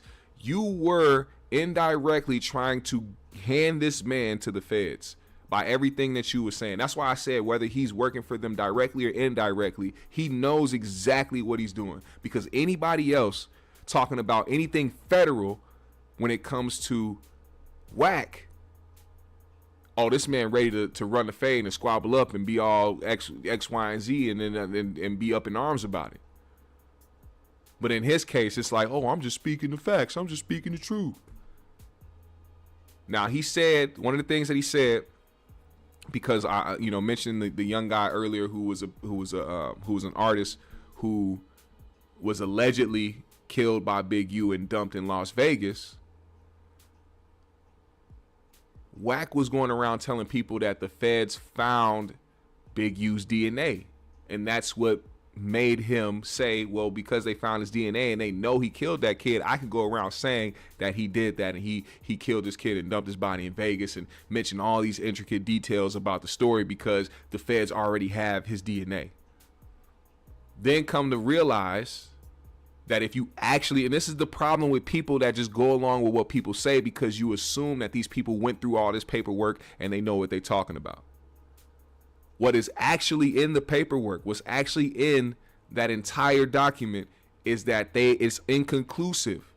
So they didn't rule it out, but they also didn't say that it was Big U's DNA. So no, they did not come to the conclusion that Big U's DNA was found with that body of the young man who was killed. But Wack 100 is going around saying that. So the fact that he's been going around saying that, Trap Loren Ross, the young London gang infatuated person, called him out on it and said, well, you've been saying this, but what is actually in the paperwork, what's in the documents, says otherwise. And see, when somebody is out here trying to push a narrative, and somebody wants everybody to think that what they say is fact and what they say is true because he's the exposer, that's another thing. You call yourself the exposers when it's really just snitching. It's just a clever way to not call yourself a snitch at the end of the day. Oh, we the exposers because when you say you're an exposer, you're basically putting on the guys that you're out here exposing frauds and fakes and people that ain't really about that life. But I ain't heard none of that. All I've been hearing is federal ass shit from you talking about other niggas that's really about doing some shit. Apparently. And when you get called out as somebody who is supposed to be the exposer and always doing 100 shit and always saying the real and putting out the facts, you get defensive and you start to get violent. See, when you look at somebody like Wack tried to pull he's smaller than me, he's scrawny, he don't know shit about gang life, and he from London, I'm gonna try to use my power and influence and the fact that I feel like I'm intimidating and we're in LA, I'm gonna use that as a way to try to calm his narrative down. And it didn't work. It didn't work. What happened was Trap Loren Ross sent in a message to Adam 22 while they were on live doing the Adam and Wack show. And it was something about Wack 100 getting ran up on by Big U and his people and getting slapped or whatever the case may be. Or something went down to where Wack basically looked like a bitch. He doesn't like that story. And you could tell whenever he talks about it, he always has to mention the fact that he pulled out a gun in front of 20 people and made people stop. But what he will never, ever admit to is the fact that he got slapped before that. He got in an argument with Big U's son. So Big U, his nickname isn't just Big U. It's also Big Draws, pause. And his name is Tiny Draws. Tiny called into Clubhouse or some shit, and they got into a big argument because Wack wasn't expecting this man to come into the Clubhouse room and start immediately going off like, yeah, so what happened? So you didn't get smacked? Put that on your hood. You didn't smack. Put it on Bloods. You didn't put it on Pyru. You didn't get smacked. He was refused. He was trying to talk around in circles, try to talk around it. And I think that was a situation where Wack felt like his card got pulled. So therefore that story triggers him. And the fact that this scrawny white Londoner decided to insert himself in that situation by sending Adam a screenshot of the situation to talk about while on live with Wack. Wack took that as disrespect. Listen to how this played out. 600 hates him, so he's having his fun. But we're warning him. I'm going to be real. If somebody took my DNA a year or so ago, after a year, 18 months, I'm thinking ain't nothing of it. I'm not even thinking that my skin's under about a dude's nails. And I hear the family say they found his DNA under the nails. I hear that. That's going to be alarming to me. That did turn out to not be completely true, though, right? No, it was completely From true. the complaint, it said that the DNA that was found, it couldn't confirm that it was Big U, but it couldn't rule it out too, whereas they could rule out the other individual, right? No. I don't know where you saw that at. I really saw it said that. It wasn't completely confirmed that it's Big U's DNA. That's what I'm seeing, and there's still no... There's no... Listen. It said it was inconclusive or something like that, right? So, do you want me to read it out? Go ahead. Okay, so... Wait, the DNA profile... so, DNA was connected from RW's ankle/sock area, consistent with the direction that RW was dragged into the desert off the highway. Oh. The DNA profile obtained was not complete, likely due to the aforementioned inclinement on whether the... due to the inclement weather on the night of the murder. So the weather and the way that the body was left overnight, I guess in the cold, in the wind or whatever, meant that the DNA profile wasn't able to be completed. So it says analysis of Henley's DNA profile, Big U, was inconclusive such that he could not be excluded as the contributor of the DNA, but it couldn't be confirmed. And Robinson, on the other hand, was excluded as a potential contributor of the DNA. So it wasn't confirmed, but it couldn't be excluded. You know who Robinson is? Robinson. That's the driver. Mm-hmm. That's the driver who told them they drove to L.A., picked the kid up, where they took him, and how he was killed. So when you got something that says you're not excluded, well, it could have been you, maybe not. But then you got the dude with you who gave DNA. Once they brought him in, Big U didn't know it. And they show, you didn't touch the body. That means he's identified Big U as a killer. That was some dumbass shit he just said. And you can see how he's trying to tie it in to try to bring it back to, oh, well, I'm justified in what I'm saying about Big U because the driver gave DNA and they proved that he wasn't there, but the driver is basically implicating Big U as somebody who was there and whose DNA could be found on, the body. But one thing Wack knows, because he's a possible informant, it's not about what you can say in court, it's about what you can prove. And if they can't prove that Big U's DNA was on this kid, there's nothing that they can do. They can't charge him with it at all. They can't triangulate cell phone GPS when they don't know when it happened or when it took place. At the end of the day, if the DNA don't prove nothing, they can't lock that man up for shit. But you can see how he's trying to pin it on him. Now watch how when Trap Lord tries to bring it back around to common sense, that's when it starts to become hostile.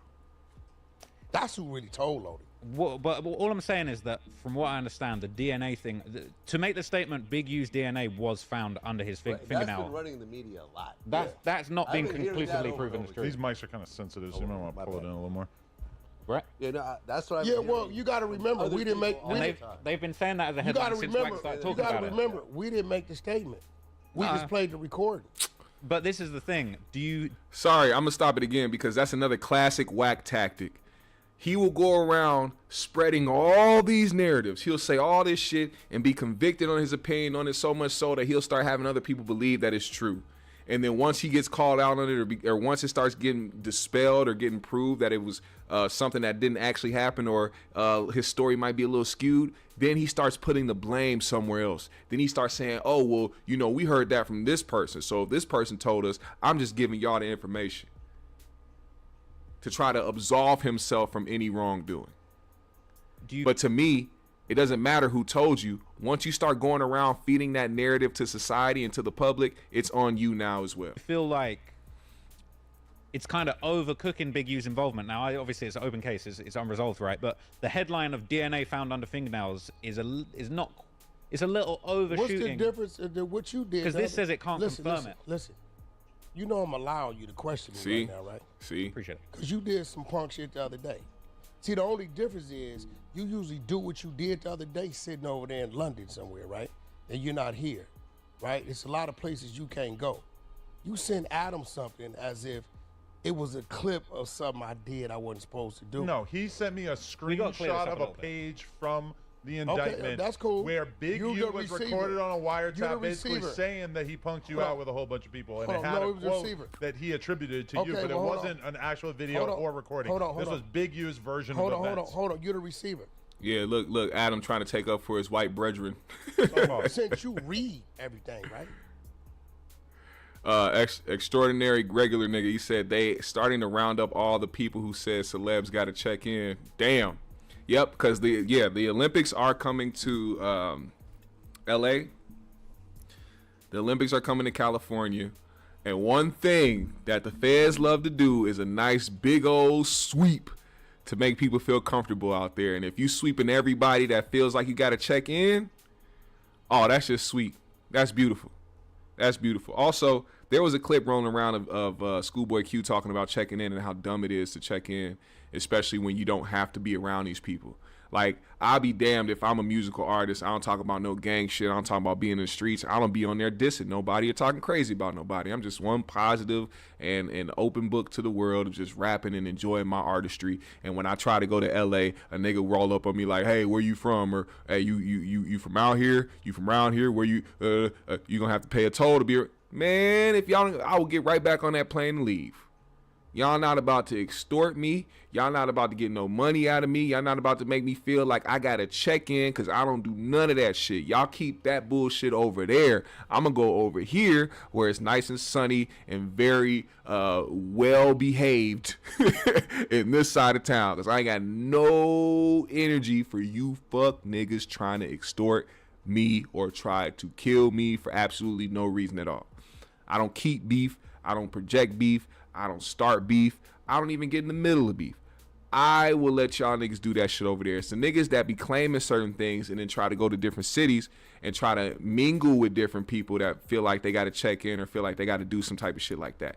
I don't subscribe to that. We not finna do that. No checking in. Tread lightly with this. Because I've been telling myself for the last couple minutes not to really do nothing to you because I know what you was trying to do. Okay. So since you so thorough, did you read what Big Q said he did to me? No, either you gonna play smart or dumb. Did you read it? Yes. Can I say one thing? What did you can I find say one thing in my defense first? That's the bullshit and the real shit. But can I say one thing in my defense I first? just want to know what you read. I feel like stuff that Adam said that he put source on top of. I just sent him an image of the indictment and said, "Have you seen this?" You went in the room and you said a bunch of stuff. No, you said in that page. Added on. You said in that page. So I'm asking you, just gonna let me know where you at with me. Mm-hmm. Did you read that and did you use your brain to understand why and why not? So I'm a dude that has violated Big U like no other human being, right? Violated him. For sure. 2-3 years, right? That's such a claim to fame now that Big U is like the ultimate bad guy of LA. No. Him being able to say that he violated is like him saying he went up against Al Capone. No. To tell the tale. No, you got. I hate white commentary in black culture. I hate it so much. I hate it. I do not take the statement back. If you are not of the culture, if you are not of that life, if you are not somebody who even has an increment, an increment of understanding, shut the fuck up. Like Adam 22 is the most embarrassing media guy within the realm of the culture, who nobody respects besides the people that he brings on his fucking show. The nigga sounds corny. He sounds cringe. You can tell he is infatuated by this shit. He only enjoys it for his entertainment. All these niggas got locked up around him. All these people that he's bringing on No Jumper, paying them to come on the show and talk crazy, and he tries to do it under the guise of, oh, well, I can't tell no other grown man how to talk or what to do. Nigga, these people are here because they want a bag from you. If you say I'm not going to give you the bag and you're not going to be on my platform if you continue to talk about gang shit or incriminating shit on my platform, these niggas won't do it. Stupid. It's honestly, it's that easy. I don't care what anybody thinks or how anybody moves. If you're the one that's providing the platform, providing the bag, providing the space, you have all of the authority. They looking at you like massa. Every single one of them niggas you bring into that building look at you like massa. You can set the tone, you can set the rules, you can set the boundaries, you can set every single last automation. You can't be on my platform if you talking that reckless shit and can have the feds sweep in and fuck my shit up. I pay the rent on this building. I make sure that everybody has what they need here in this building for this platform. All you niggas have to do is show up. I have everything. All you have to do is pull up and do what you do and leave. Smoke my building out and leave. Trying to be performative and try to use this, oh, well, I can't tell another grown man what to say or do is bullshit, because you know you like this type of attention.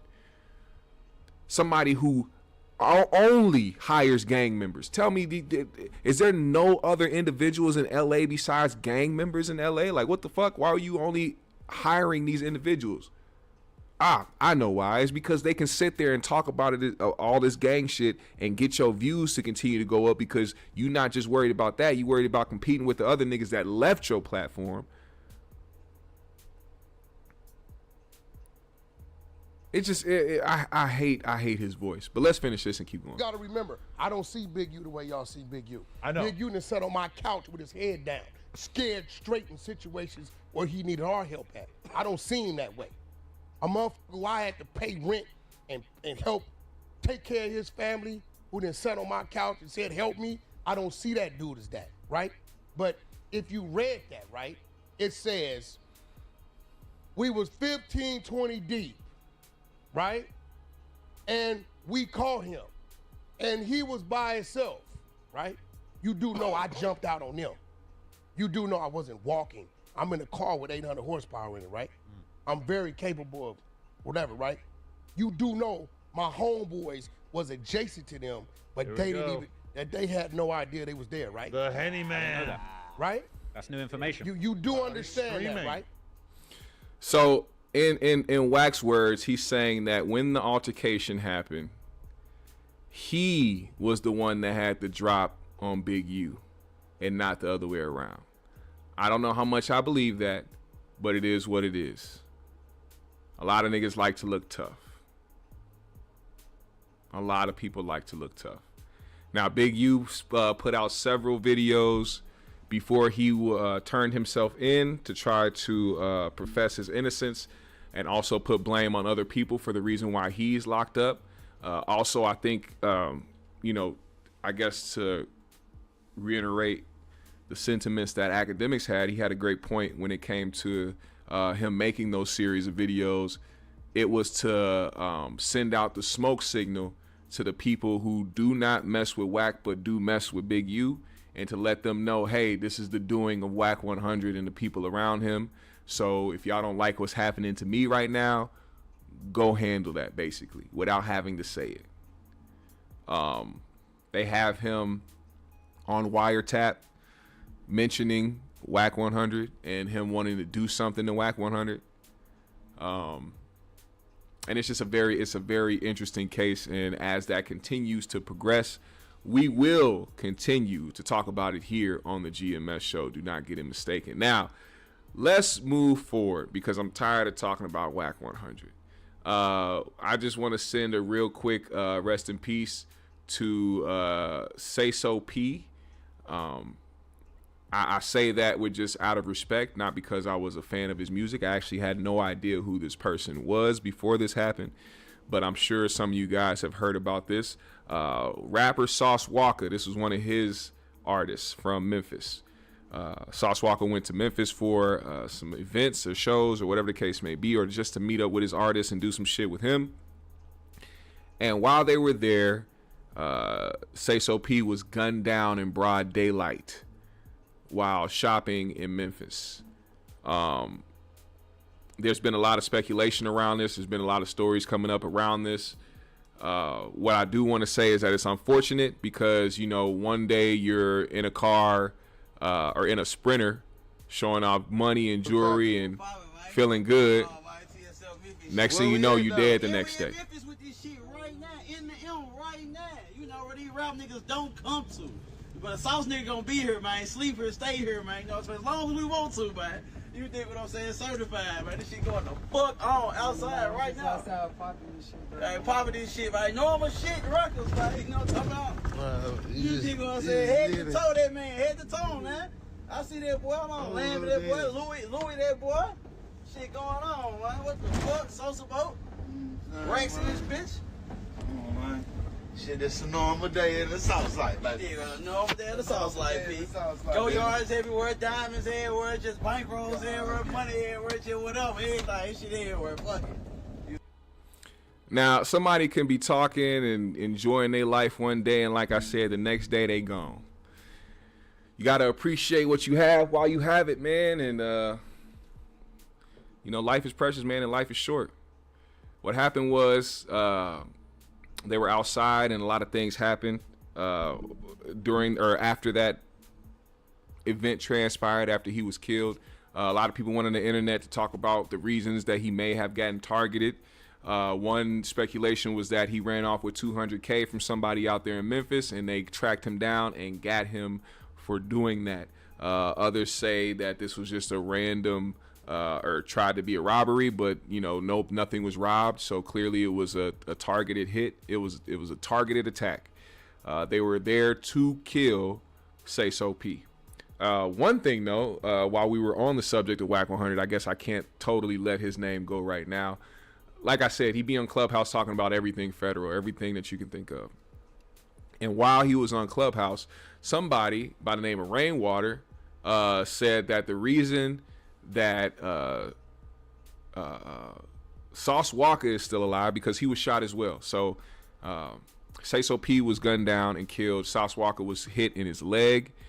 And the story of it was, you know, we got the aftermath. There was an aftermath video. Somebody was recording from their apartment building or from a building somewhere where you could see Say So laid out and deceased and basically with, you know, shot up and everything. And people were asking, you know, they said that they transported Sauce Walka to a hospital where he was in critical condition. And people were just trying to know his well-being or if he was okay. It turns out he survived, of course. He only had a leg wound. And so they went on Clubhouse to talk about it. And this guy, Rainwater, claimed that it definitely was a targeted hit because when the people shot and killed Say So, they stood over Sauce. And when they saw that it was Sauce Walka, they said, no, he's good, and they left. Listen to this. More lax for out-of-towners to come in town because ain't nobody running around on the bush, you know what I'm saying? Man, I feel freely walking through that house now. Yeah, ain't nobody running around on the bush, you know what I'm saying? But LA back now. It's still what it is. Like Texas is looking, what the going on with Sauce now? I think that white boy. Dead. Yeah, he from there though. He had some more shit going on. Oh, he from there? Yeah, he from there. So now it's making sense because I thought the nigga. I'm like, is this nigga from Texas? Nah, I heard they stood over Wack and realized it was Wack and said, nah, you good. He knew what he did and ran out. Oh, they stood over it. Yeah, and realized it was Wack. Oh, they didn't know it was him. They ain't know him now. Buddy from there. He was popping it on that Sprinter. Like, you see how sure niggas be sounding when they tell these stories that they heard from other people but don't know what actually happened? I'm back here. You know, he was popping shit. I'm here. Ain't nobody gonna do shit over Sauce Walka. Oh, yeah, he tripped. Yeah, I didn't know that. I I didn't know that. They got so many new niggas running around here, a bunch of names. I seen my guy. Yeah, whatever, Wack. Anyway, so you hear this guy say that they stood over Sauce, and when they realized it was him, they didn't shoot, right? Well, video footage has been released by TMZ. Surveillance footage showing the actual shooting. Not the aftermath, but the actual shooting. We'll warn you guys, this is sensitive content. Sensitive warning here. You don't see any blood, or you don't see a dead body. You just see the guys hop out of the car and get to shooting at Say So P. Also, you get to see that what Rainwater was saying about standing over Sauce Walker never happened. As a matter of fact, those guys didn't even have time to stand over anybody because they left immediately after killing Say So P. Watch this. Now, what you have here, I'm gonna rewind it again. So this is the car right here. They are hopping out of a white Charger. There is 3 individuals who hopped out. 1 in the red, 2 in black. 2 popped out the back. 1 popped out of the passenger side. Right here is the SUV that Say So P and Sauce Walker were in. I believe that was the car because that's where Say So was shot and killed at. There's Say So right here in the white. Sauce Walker is right next to him in the black or in red or whatever he's wearing. I don't know what he's wearing. I just know that that's Sauce Walker right here, and that's Say So P right there, right next to him. These guys hop out, all 3 of them. 2 of them get to shooting. 1 of them doesn't even get a chance to shoot before he hops back in the car. Watch how this goes now.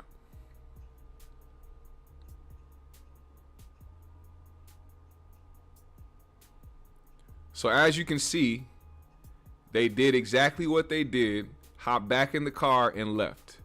There was never a chance of them standing over Sauce Walker and realizing it was him. As a matter of fact, who knows if they even knew it was him when they did it. I think that their intended target was all they had on their mind. And as you can see in the video, Sauce ran away. He did not get shot and fall to the ground and have anybody stand over him. He took off running down the street as anybody would if you were getting shot at. And there you have it. There you have it. So I'm wondering why that narrative got pushed out there when it never happened at all. I wonder who started that. And then you can see how easily lies get spread around, regardless if it's minuscule or big lies. You get to see how quickly they get to shift around the internet, especially when certain voices are the ones saying them. So, and then, yeah, he said that one dude gonna say, I ain't shoot nobody. Yeah, it was like, what were you even here for? Like, these 2 hop out. He hopped out the back. He said, oh, well, now I'm coming back. They handled it. They did a good job. All right, I ain't got to do nothing else. He said, oh, y'all got it? Y'all good? All right, all right. Nigga turned around and got back in the car. That's going to be the nigga that's going to tell on every single one of you motherfuckers. Y'all niggas going down. And it's going to be the nigga that was in the back seat that did it. Straight up. Nikki Love says, so one of them was Trey from Boys in the Hood saying, let me out, though. Yeah, that's going to be the nigga that's going to take down the entire conglomerate. Y'all might as well pop his ass too. Like, as soon as they find y'all, that's going to be the nigga that's going to tell everybody. Now, people were talking about how Sauce Walker, how he responded to the situation because he immediately went online afterward. Well, not immediately, but he showed up online later that night to show everybody that he was okay and in good spirits. And also was promoting things, and people was like, well, damn, your artist just died. Like, why are you so, hype? Why are you promoting stuff? Why are you in such good spirits? You know what I'm saying? But it's like, hey, I'm sorry. Like, he's probably at a weird spot of grief. Like, your artist just got killed, but you could have got killed as well. You got shot. If you stayed around, or if you would have been standing there, or if you were in front of him at the time, your ass would have got mowed down too, and he wouldn't be here right along with Say So P. So, I mean, you got to kind of look at it from a standpoint of also shock as well. He looked like he was heavily on drugs on the first video I saw. He was sitting in a room somewhere, and drinking lean and some other shit, like probably in his mind like, damn, I almost got killed and I'm still here to, you know, enjoy my life as much as I can, you know. But also it is some insensitive behavior to, you know, have your artist be killed in front of you or behind you because you was running, and then get to the point of like, oh yeah, you know, we back to promoting, this shit don't stop. It's like, I mean, give it some time, you know, give it a little bit of time. Like, did you really care about your artist or not? You know, that's what other people, I think that narrative comes from the people that actually hold empathy, or probably haven't been through certain things in life where they've been shot at multiple times or seen people die in front of them. Sauce Walker is somebody who's not foreign to being shot at, or having some type of street shit going on around him. And we all know historically, anybody in those situations become numb to that, and they become somebody who their emotions just aren't the same. You're not going to see somebody, I'm assuming, you're not going to see somebody like Sauce Walker start crying and boo-hooing because one of his people got killed.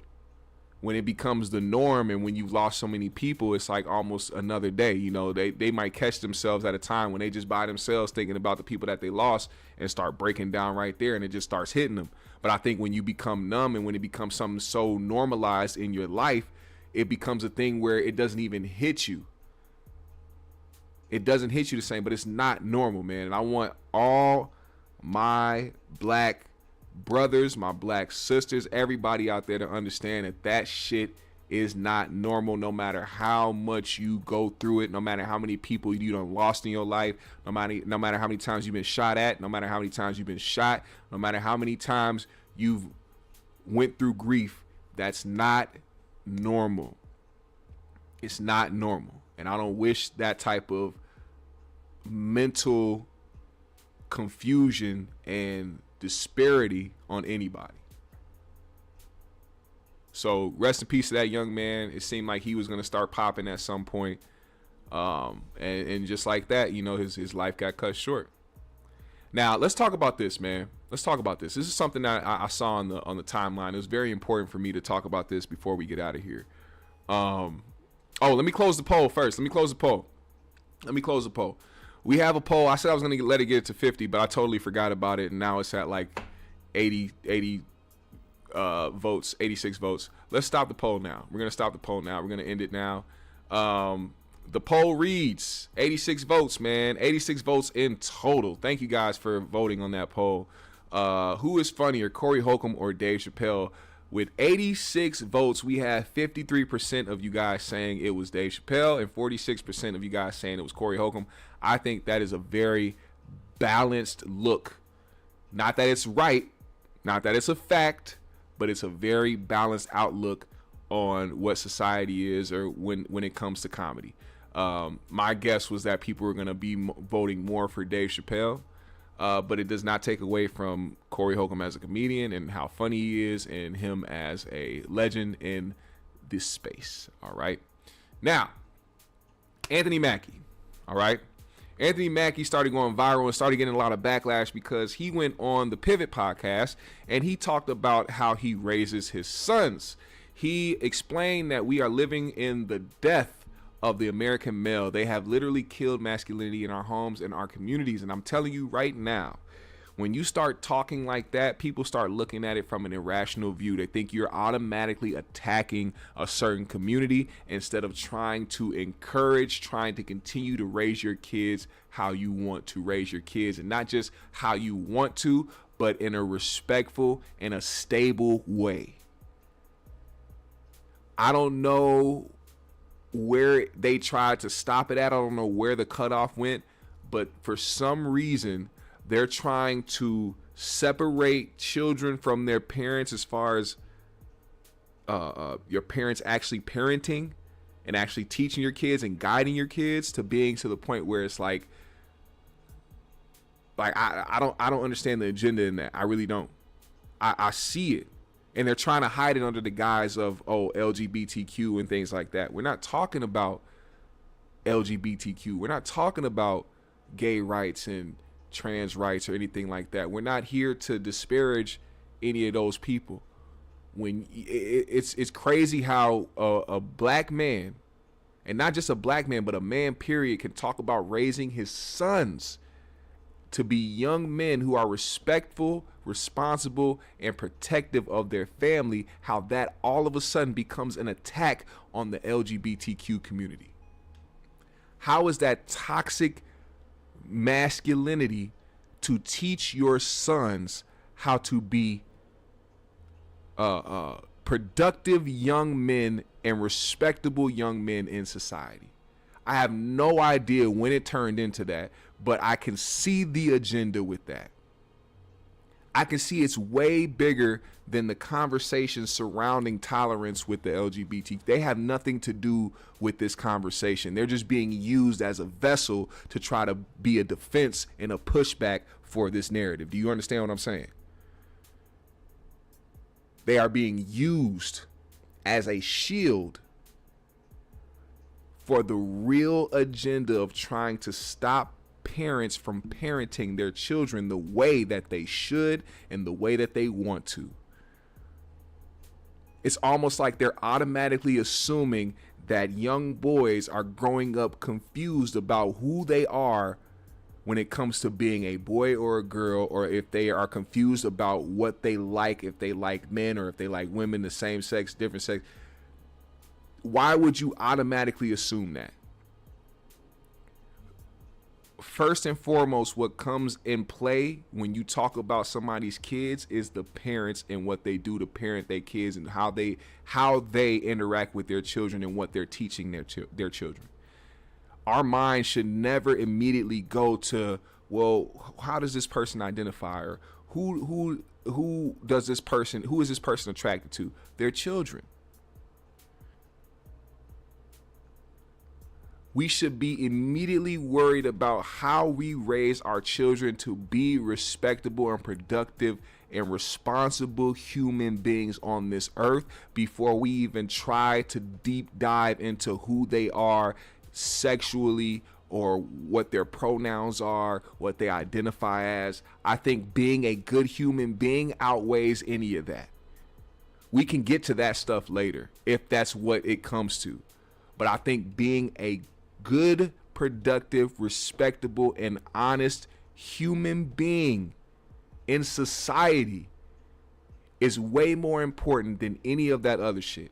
And the fact that he is talking about just that but got backlash for it shows you how brainwashed and how idiotic and how much of a following ass, no brain cell having ass society that people have become in this world. Listen to what he had to say. I keep my boys humble. Like, my boys have never had a pair of Jordans. You know, my boys don't do all that internet fly shit. I'm like your kids.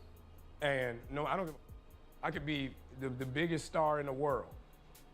Do not let me catch you being stupid. Mm-hmm. Do not. And my oldest gets it. My 15-year-old, he tells the other ones, he's like, yo, don't make dad mad. Because once you get one that's right, he gonna straighten the other ones out. Mm-hmm. So it's just that thing of, in the past 20 years, we've been living through the death of the American male. They have literally killed masculinity in our homes and our communities, for one reason or another. But I raised my boys to be young men. And however you feel about that, you feel about that. And people took that as him saying he's forcing his kids to be men, as like already assuming that, oh, these young boys are, you know, possibly entertaining being LGBTQ or, you know, whatever the case may be. And he's just forcing them to be that. What if they don't like that? That's what I mean by where the conversation goes. Why would the conversation go to, well, what if they don't want to be young men? What if they want to be young women? What if they don't want to grow up in society to be a man in that way? What if they want to be more feminine and more emotional? Man, stop it. Why are we having those conversations about another man's children who he is raising? Y'all not, they want society to raise their kids in a certain aspect. They want a certain sector of society to raise their kids. They want the internet, social media, their telephones, cell phones to raise kids, not their actual parents. That's what I believe. But my boys will always be respectful. They will always say, yes, sir, yes, ma'am. No, sir, no, ma'am. They will always say thank you. They will always open a door for a lady. They will always make sure that their mother is taken care and provided for. They will always be men. And that's always, since they were 2 years old. Every time I left for a job, I tell my 15-year-old, you're the man of the house. You make sure these doors are locked every night, this alarm is on, you text me or you call me every night before you go to bed and you wake up. I love that. You know what's crazy too? If one of his sons was to actually be gay at some point in life, what makes people think that he still won't hold those values that his dad taught him? You can still be a gay man and open the door for women, say yes sir, yes ma'am, be respectable to people. I don't understand how that even came into like why can't both things happen? We're men. If I'm not there to protect, he got to be there to protect. Because you can have all the money in the world, climb through the window, that money means nothing. Right. You can have all the celebrity in the world, jump through the door, that celebrity means nothing. Yeah. So you got to have a little guard in there, you know? And so for me, it's always that idea of American masculinity is very different. Hold up. Limitless. Yeah, so he got a lot of backlash for that, and a lot of people didn't appreciate what he had to say in that regard, and it was very weird. Now, one person that did have something to say was Joe Budden. Joe went on his podcast to speak on it with Mel. Him and Mel had a little bit of a heated back and forth due to the opinion that he had, Anthony Mackie had, and it got a little bit heated. Listen to this. I hear you. I'm telling you, as a man with a daughter, we got that part. But you can't. We're talking about just men. I know you yelling, but we're just talking about men. I understand. We're not talking about your daughter, your mom, your sister. We got that part. This conversation started and should end with men telling you about men and the erasure of men. Yes. You don't need to speak to somebody with a daughter to see how a man feels. Speak to a fucking man.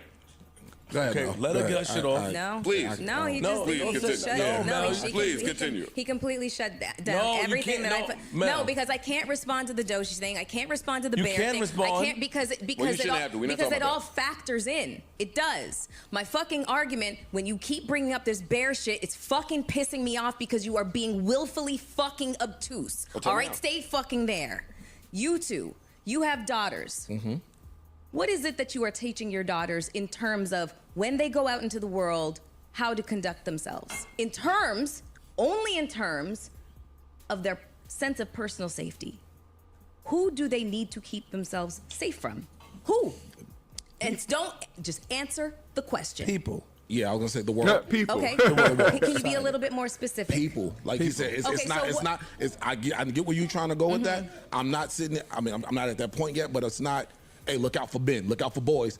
No, I can answer look that. out for people. Okay. Because you can teach your daughter. I have a daughter, and I'm going to make sure that she knows to watch out for certain things when it comes to everybody.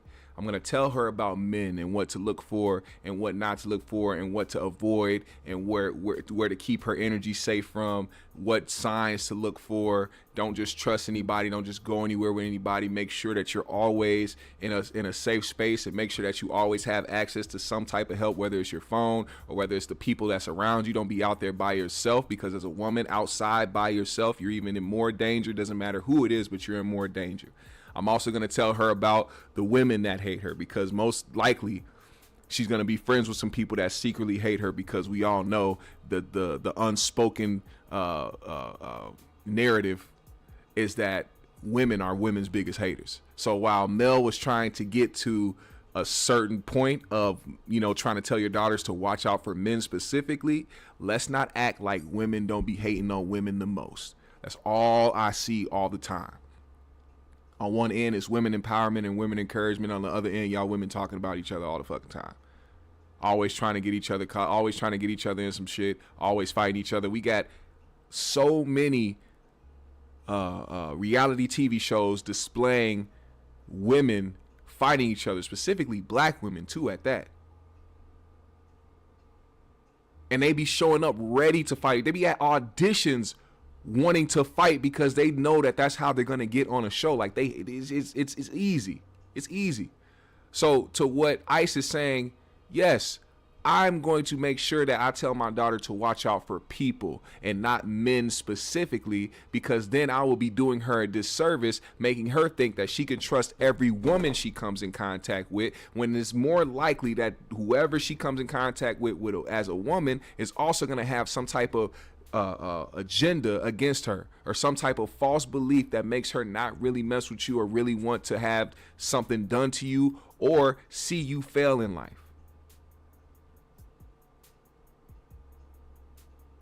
You gotta keep your kids prepared for every outcome.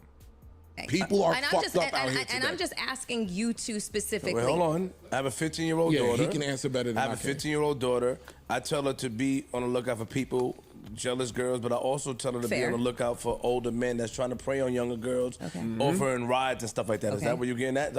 I tell her that, but that's what you learn in growing up, and that's that some men do that. No, and that is fair, and that is fucking accurate. I can tell you stories of when I was 11 and 12. No, fuck that. 8. We had a handyman that used to come to the house, and one day my father was just like, my parents worked, and my dad was literally like, he's coming to the house, just give him the money for the work that he did, blah, blah, blah. He came to the house, I was there alone, he was drunk, and he tried to do some shit to me. It was fucking terrifying because I'm in my own fucking house, and this is somebody that my parents fucking trusted. And he came there drunk, and it was really fucking bad. That is just one experience. Your father let you down.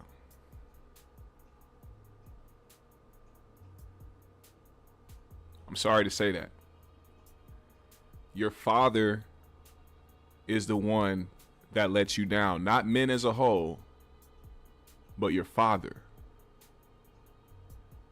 There is not even with my most trusted friend will I allow them to pull up to my house while my 8-year-old daughter is there by herself.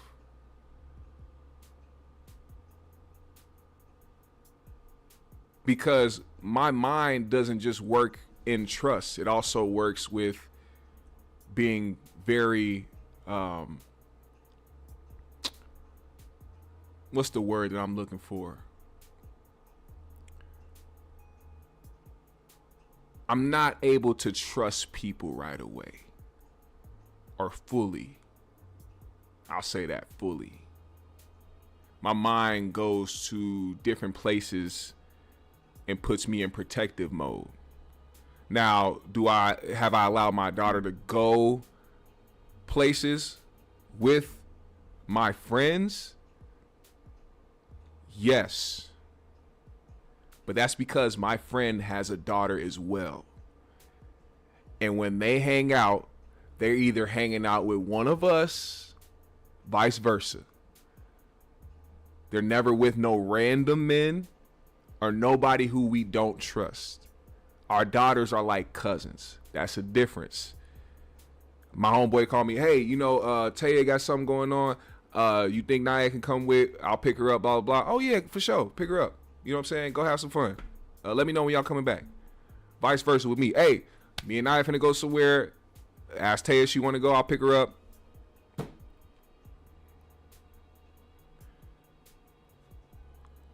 But in this instance, your father should have known better. Because nothing tells me that this is something that just sprung out of nowhere.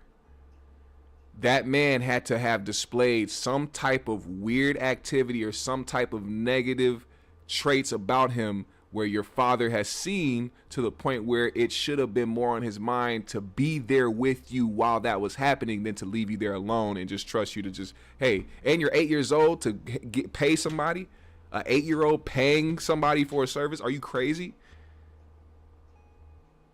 Your dad failed the shit out of you. I'm sorry. And that's a conversation y'all got to have because, and I mean, they probably did have that conversation. I wonder how that went. I wonder what her dad's excuse was, or if he was very apologetic or was very remorseful and knew that he made a dumbass move by allowing his 8-year-old child to be at home alone while another random man came over to fix some shit.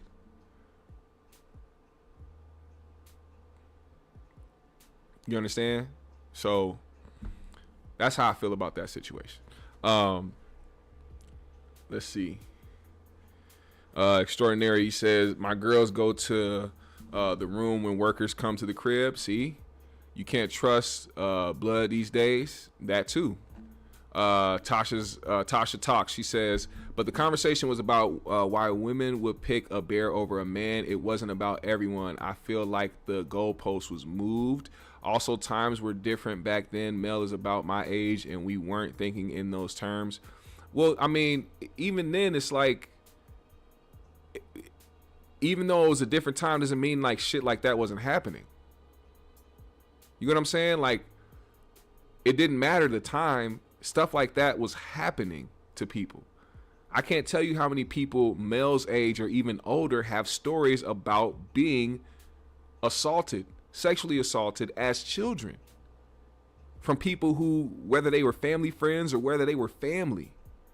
So, I mean, regardless of when the time was, that type of stuff was still happening. It doesn't exclude her father from being smart enough to understand that and not being so trustworthy of a person to be around his 8-year-old daughter. I promise you, being more cautious when it comes to your kids is more beneficial to you than it is to somebody else who may be offended by you not wanting them to be around your kids alone. As a matter of fact, if there's anybody that you know and anybody that you trust that feels offended by you not wanting their children to be alone with you, get them away from you. They're supposed to understand that, whether they're a parent or not. You know what I'm saying? And because of what happened back in the day and how much it went down and how many times a lot of parents were so nonchalant about their young children doing things willy-nilly by themselves is the reason why we have to be so cautious today.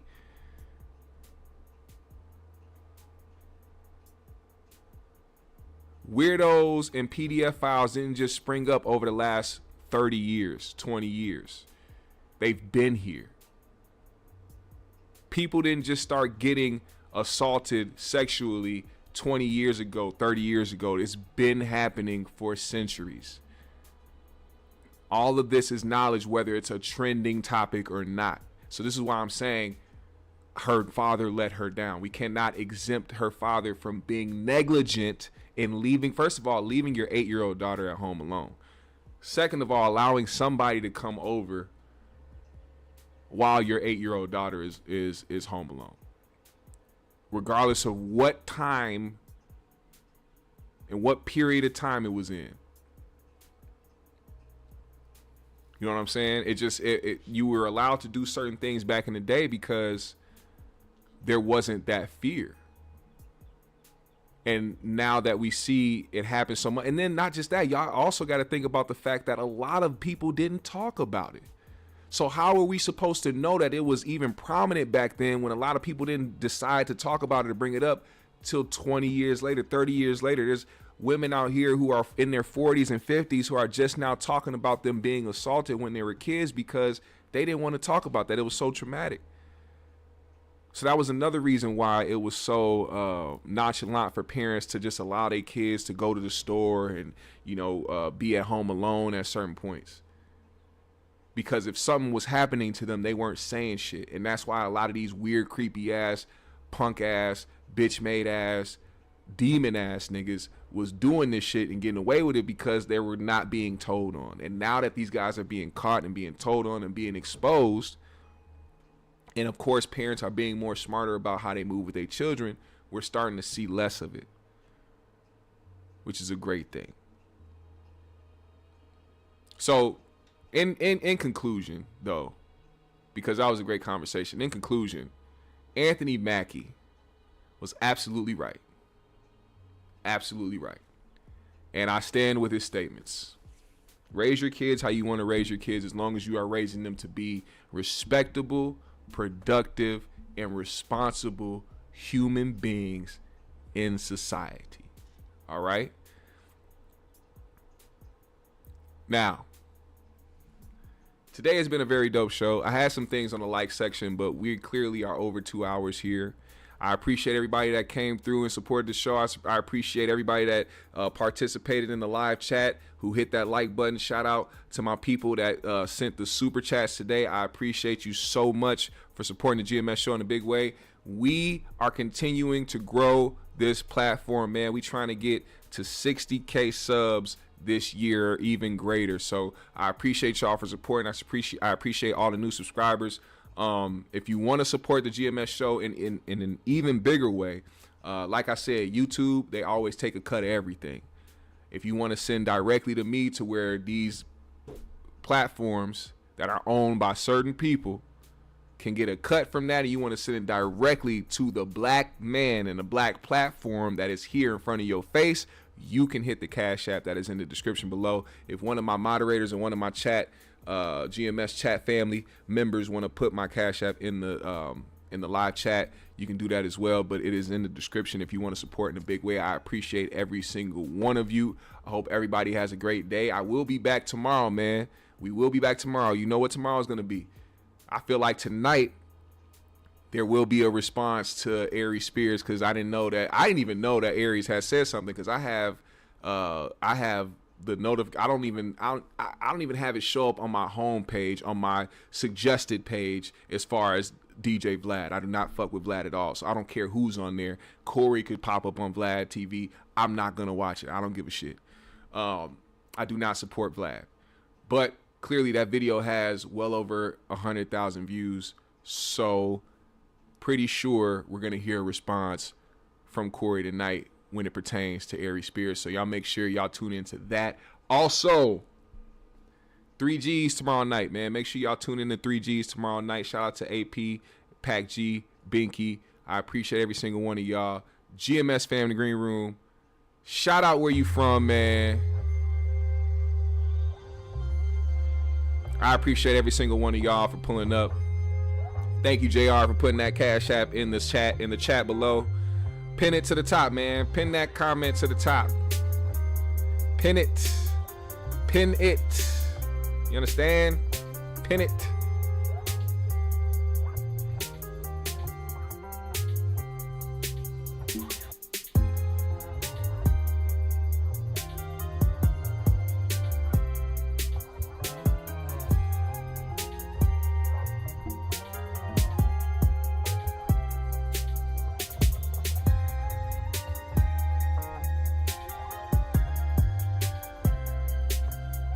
Hey,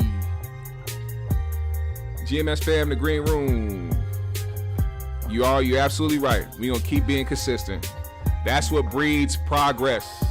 That's what breeds elevation. That's what breeds becoming better at what you do, at your craft. Be consistent. Keep building. You will only become better than what you were yesterday. GMS fam, the green room. It has been a wonderful show today. I appreciate every single one of y'all. I will see y'all back here tomorrow. One love. We out.